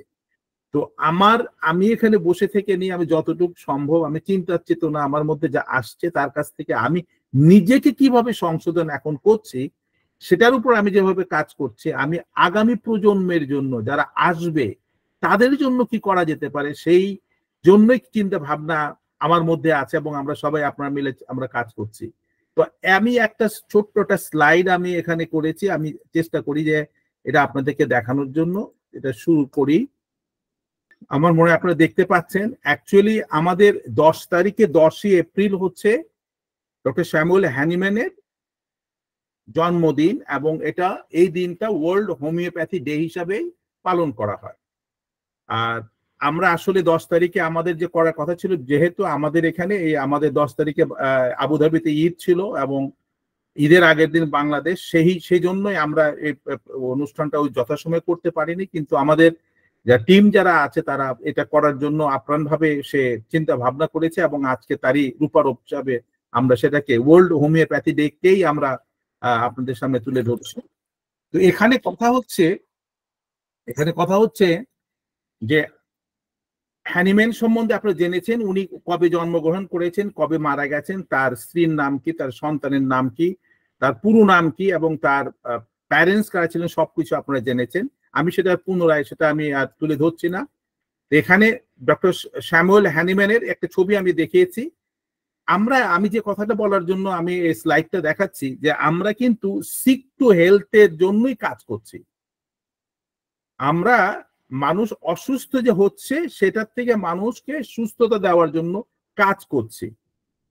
তো এর উপরেই যত গবেষণা চলছে, কিন্তু আমার মাথায় একটা জিনিস চিন্তা হচ্ছিল এর মধ্যে, যে আমরা সিক হওয়ার আগে আমরা যদি জন্মগ্রহণ করার পর থেকে যদি আমরা সুস্থ হতে থাকতে পারি, আর এই সুস্থতাটাকে আমরা টিকিয়ে নিতে পারি, সেটা কি ভালো না? যে একটা হচ্ছে প্রোঅ্যাক্টিভ, একটা হচ্ছে রিঅ্যাক্টিভ। আমরা যখন সিক হই তখন আমরা রিঅ্যাক্ট করি, আর আমরা যদি সে রিঅ্যাক্ট না করে প্রোঅ্যাক্টিভ ওয়েতে আমরা কাজ করি, তাহলে তো আমার সিক হওয়ার কথা না। যেমন আকাশে মেঘ দেখছেন, তারপরে বলছেন অসুবিধা নেই, দেখা যাবে। বৃষ্টি যখন আসলো ঝুপঝুপ করে, পুরো ভিজে গেলেন, আপনি রিঅ্যাক্ট করলেন। কিন্তু আপনি যদি আকাশে মেঘ দেখেন, হাতে একটা ছাতা নিয়ে যান, এবং সময় মতো যখন বৃষ্টি আসলো ছাতাটা খুলে ধরলেই আপনার রিঅ্যাক্ট থেকে আপনি বেঁচে গেলেন। তো আমার যে চিন্তা ভাবনা এখানে, আপনারা যারা আমাদের সাথে আছেন, যারা প্রফেশনালি ডাক্তার আছেন, তারা সত্যি আপনারা চালিয়ে যান যে আমরা সিককে সম্পূর্ণভাবে সুস্থ করব, শারীরিক এবং মানসিক যে ধারাটা আছে তার মাঝখান থেকে, এবং সুস্থ সমাজ গড়ে তুলব। ঠিক আছে? কিন্তু আমি একটা ভিন্নভাবে আমি একটা জিনিস চিন্তা করছি, আপনাদের শেয়ার করছি, আপনারা ভেবে দেখতে পারেন। আমি এই জন্য কাজও করে যাচ্ছি। সেটা হচ্ছে যে আমরা কিভাবে আমরা এটা নিতে পারি যে born to be healthy. Born to be healthy. আপনারা যারা ডক্টর আমাদের ইয়ের সাথে জয়েন করছেন, তারা সিক টু হেলথের উপর আপনারা কাজ করতে থাকেন। আমাদের আর একটা সেকশন এর মাঝখান দিয়ে আমরা নিতে চাচ্ছি নতুন ভাবে, যে আমরা সিক যাতে না হয়, নতুন যারা আসছে পৃথিবীতে, তাদেরকে আমরা কিভাবে সুন্দরভাবে সুন্দর পৃথিবীটা তাদের সামনে উপহার দিতে পারি, এবং এর জন্য কি কাজ করতে হবে, সেই কাজগুলা আমরা দেখতে চাই। এই সুন্দর শিশু আমরা দেখতে চাই, এই শিশুর স্পর্শ আমরা অনুভব করতে চাই, এই জিনিসগুলাকে আমরা ভাববো, দেখতে চাই। আপনি যদি খেয়াল করেন, একটা সুস্থ শিশুর মধ্যে যে বিউটিটা আছে, আমরা যদি সুস্থ থাকি, সমাজ সুস্থ হবে, আমরা ভালো থাকবো, পৃথিবী অত্যন্ত চমৎকার থাকবে। আর এভাবে যদি আমরা চলতে থাকি, তাহলে কিন্তু আমাদের এই যে কষ্টটা বর্তমানে, যে আপনি অসুস্থ হন, তারপর আমি চিকিৎসা করব, তো এই যে অসুস্থ হওয়ার জন্য যে আমাদের মোটিভেশন সবাই দিচ্ছে, অসুস্থ হন, এবং তার জন্য যে মার্কেটিং যেভাবে হচ্ছে, আমরা বুঝতে পারছি না যে এই মার্কেটিং এর রূপারূপী আমরা অসুস্থ হচ্ছে। তো আমরা যাতে ওই মার্কেটিং এর থেকে বের হয়ে এসে সুস্থভাবে থাকতে পারি, বাঁচতে পারি, সেই জন্য আমাদের কাজ করতে হবে। আপনি অবাক হবেন, আমি সার্চ করতে গিয়ে আজকে সেটাই দেখলাম যে you were born to be healthy. You are born to be healthy একটা বইটা লিখেছে, আমি বইটা এখনো পড়া হয়নি, পড়লে আমি দেখব যে কিভাবে এই বইয়ের মধ্যে কি লিখেছে। তো এটাই ছিল আমার বেসিক্যালি আমার মেসেজ আজকে। আপনারা যারা জয়েন করেছিলেন তাদেরকে অনেক অনেক আমি ধন্যবাদ জানাই যে আজকে আপনারা জয়েন করেছেন শত ব্যস্ততার মাঝখান দিয়ে। তো আমাদের একাডেমি যেভাবে আমরা যে চলছে, যার জন্য আমরা বুধবারে এবং শনিবারে আমরা একটা ফ্রি সেশন আমরা করাচ্ছি, যে আমাদের কিন্তু বেসিক যে ধারণাগুলা, আমাদের বেসিক যে জ্ঞানগুলো যে আমরা তৈরি করতে পারি, যেমন জ্ঞান সম্বন্ধে আমি একটা পোস্টিং দিয়েছিলাম, আপনারা জানেন হয়তো, যে আমাদের জ্ঞান অর্জন করার বিষয়ে 3টা স্তর আছে। আপনারা দেখেছেন আমাদের ফ্রেন্ডস গ্রুপের মধ্যে বলতেছে যে প্রথম স্তরে, জ্ঞানের প্রথম স্তরে প্রবেশ করলে মানুষ অহংকারী হয়ে ওঠে। অহংকার শব্দের সাথে আপনাদের পরিচয় আছে। যে মানুষকে দেখবেন খুব অহংকার করছে, আমি করেছি, আমার আমার আমার, এই শব্দটা বলার টেন্ডেন্সি যার মধ্যে আছে, সে লোক জ্ঞানের প্রথম স্তরে আছেন। সে মনে করে সবকিছুই সে জেনে ফেলেছে, জ্ঞানের প্রথম স্তর। জ্ঞানের দ্বিতীয় স্তরে বলছে যদি আপনি পৌঁছতে পারেন তাহলে সে বিনয়ী হয়, স্বভাবের মধ্যে বিনয়ী স্বভাবটা হয় এবং তার জানার আগ্রহ বেড়ে যায়। আর যদি আপনি এটার থেকে জ্ঞানের তৃতীয় স্তরে পৌঁছতে পারেন, এখানে বলতেছে সে নিজের ভুলটা খুব চট করে উপলব্ধি করতে পারে। অনেক কিছু জানার পরও সে মনে করে যে কিছুই জানেনি। তো আমাদের এখন দেখেন, এখন বর্তমানে আমার যে অবস্থাটা, আমরা কে কোথায় আছি, এই জায়গায় আমরা নিজেদেরকে ফার্স্ট ডিফাইন করতে হবে। আমি তো এখন কিছুই জানি না, সত্যিকার কথা। আমরা এত বড় বড় লেকচার দেওয়ার ক্যাপাসিটি না। আমরা যে পর্যন্ত জ্ঞানের এই স্তরটাতে পৌঁছতে না পারি, আমরা কিন্তু সুস্থ হতে পারবো না। আর এটার পিছনেই আমরা কাজ করছি। আর আপনারা যারা এ পর্যন্ত আমাদের সাথে আছেন, আমি রিয়েলি ভেরি গ্রেটফুল। এবং আমাদের টিমের মেম্বাররা যেভাবে কাজ করে যাচ্ছে, সেজন্য আমি তো কৃতজ্ঞ। আপনারা আমাকে ভালো রাখছেন। আমি আসলে আর স্যামুয়েল হ্যানিম্যান সম্বন্ধে কোনো কিছু বলতে চাইবো না। শুধু আপনারা ভাবার চেষ্টা করুন যে আগামী প্রজন্ম যারা আসছে, আমরা যারা অসুস্থ হয়েছিলাম এবং সাফার করেছি, রিকভার করেছি, এই সাফারিংটা যাতে না হয় তার জন্য আমরা চিন্তা চেতনা করে এর পিছনে কাজ করব। আর যারা আমাদের ডক্টর ভাইরা আছেন, যারা করছেন কাজ, গবেষণা করেন, যারা পৃথিবীতে আছে সাফার করতেছে, তাদের পিছনে আমরা স্ট্যান্ড করব এবং আমরা চেষ্টা করব যেটা সঠিক, সেটাকে আমরা তুলে নিয়ে আসবো। আমার কার কত বড় ডিগ্রি আছে, কে কত বছর এক্সপেরিয়েন্সে, কার কত সফল কেস আছে, সেটা প্রত্যেকের ব্যক্তিগত থাকতে পারে। কিন্তু আমাদের মধ্যে যদি সহমর্মিতা, এমপ্যাথেটিক্যাল অ্যাটিটিউড না থাকে, মানুষের কষ্ট দেখলে যদি আমাদের মধ্যে অনুভূতি না আসে, তাহলে আপনার মৃত মানুষ, তাহলে আপনার ডেড বডি। আপনার মধ্যে অনুভব আসতেই হবে। এই জিনিসটা যেদিন আপনার মধ্যে আনতে পারবেন, অন্যের কষ্টে নিজের মধ্যে সাড়া জাগে, তার মানে আপনি একজন সুস্থ মানুষ। আর একটা কথা মাথায় আসলো, এই কথাটা হচ্ছে কি জানেন, আমাদের যে চেষ্টা, সবারই যে মনে করেন এই তো প্রফেশনাল ডাক্তার না, আমরা যে কোর্সটাতে জয়েন, প্রত্যেকটা ফ্যামিলির থেকে আমি অনুরোধ করবো যে একজন করে যদি হয় তারা যেন জয়েন করে আমাদের কোর্সটাতে। এবং বিশ্বাস করেন, এই কোর্স জয়েন করলে কিন্তু আপনি বেসিক মেডিকেল সায়েন্স বুঝবেন, স্বাস্থ্য কি জিনিস বুঝবেন, ভালো কিভাবে থাকতে হয় সেটা বুঝবেন, এবং আপনি জানবেন অসুস্থ হলে কিভাবে কার কাছে যেতে হয়। মানুষ লক্ষ লক্ষ টাকা খরচ করে ফেলতেছে, জমি জমা বিক্রি করতেছে, মানুষের লাইফ মিজারেবল কন্ডিশন হয়ে যাচ্ছে। কিন্তু যদি আমাদের এই জ্ঞানের সাথে এই শিক্ষাটা academy of real homeopathy online কোর্সে যদি আপনারা যদি প্রতিটা ফ্যামিলির থেকে এনকারেজ করেন, যারা লিটল বিট ট্যালেন্টেড, এদের যদি আপনি এনকারেজ করে জয়েন করেন, আমি নিজে ব্যক্তিগতভাবে আমি অনেককে জয়েন করিয়েছি আমার নিজের ফ্যামিলির মধ্যে, বিকজ আমি এনকারেজ করছি এবং আমি নিজেকে সুস্থ রাখার জন্য আমি নিজেই লেখাপড়া করছি, দেখছি। সেজন্য আমি যেহেতু আমার পরিবারকে আমি সুস্থ রাখতে চাই, আমি পরিবারের মাঝখান থেকেও আমি জয়েন করাচ্ছি এবং আমার আগামীতে আরো বেশ কিছু জয়েন করাবো। আমার আলটিমেটলি তাদেরকে নিয়ে আমার পরিবার, তারা যদি অসুস্থ থাকে তারা কষ্ট পাবে, তার কষ্টে আমি কষ্ট পাবো। সেই জন্য আমি নিয়ে পরিকল্পনা আমি নিয়েছি।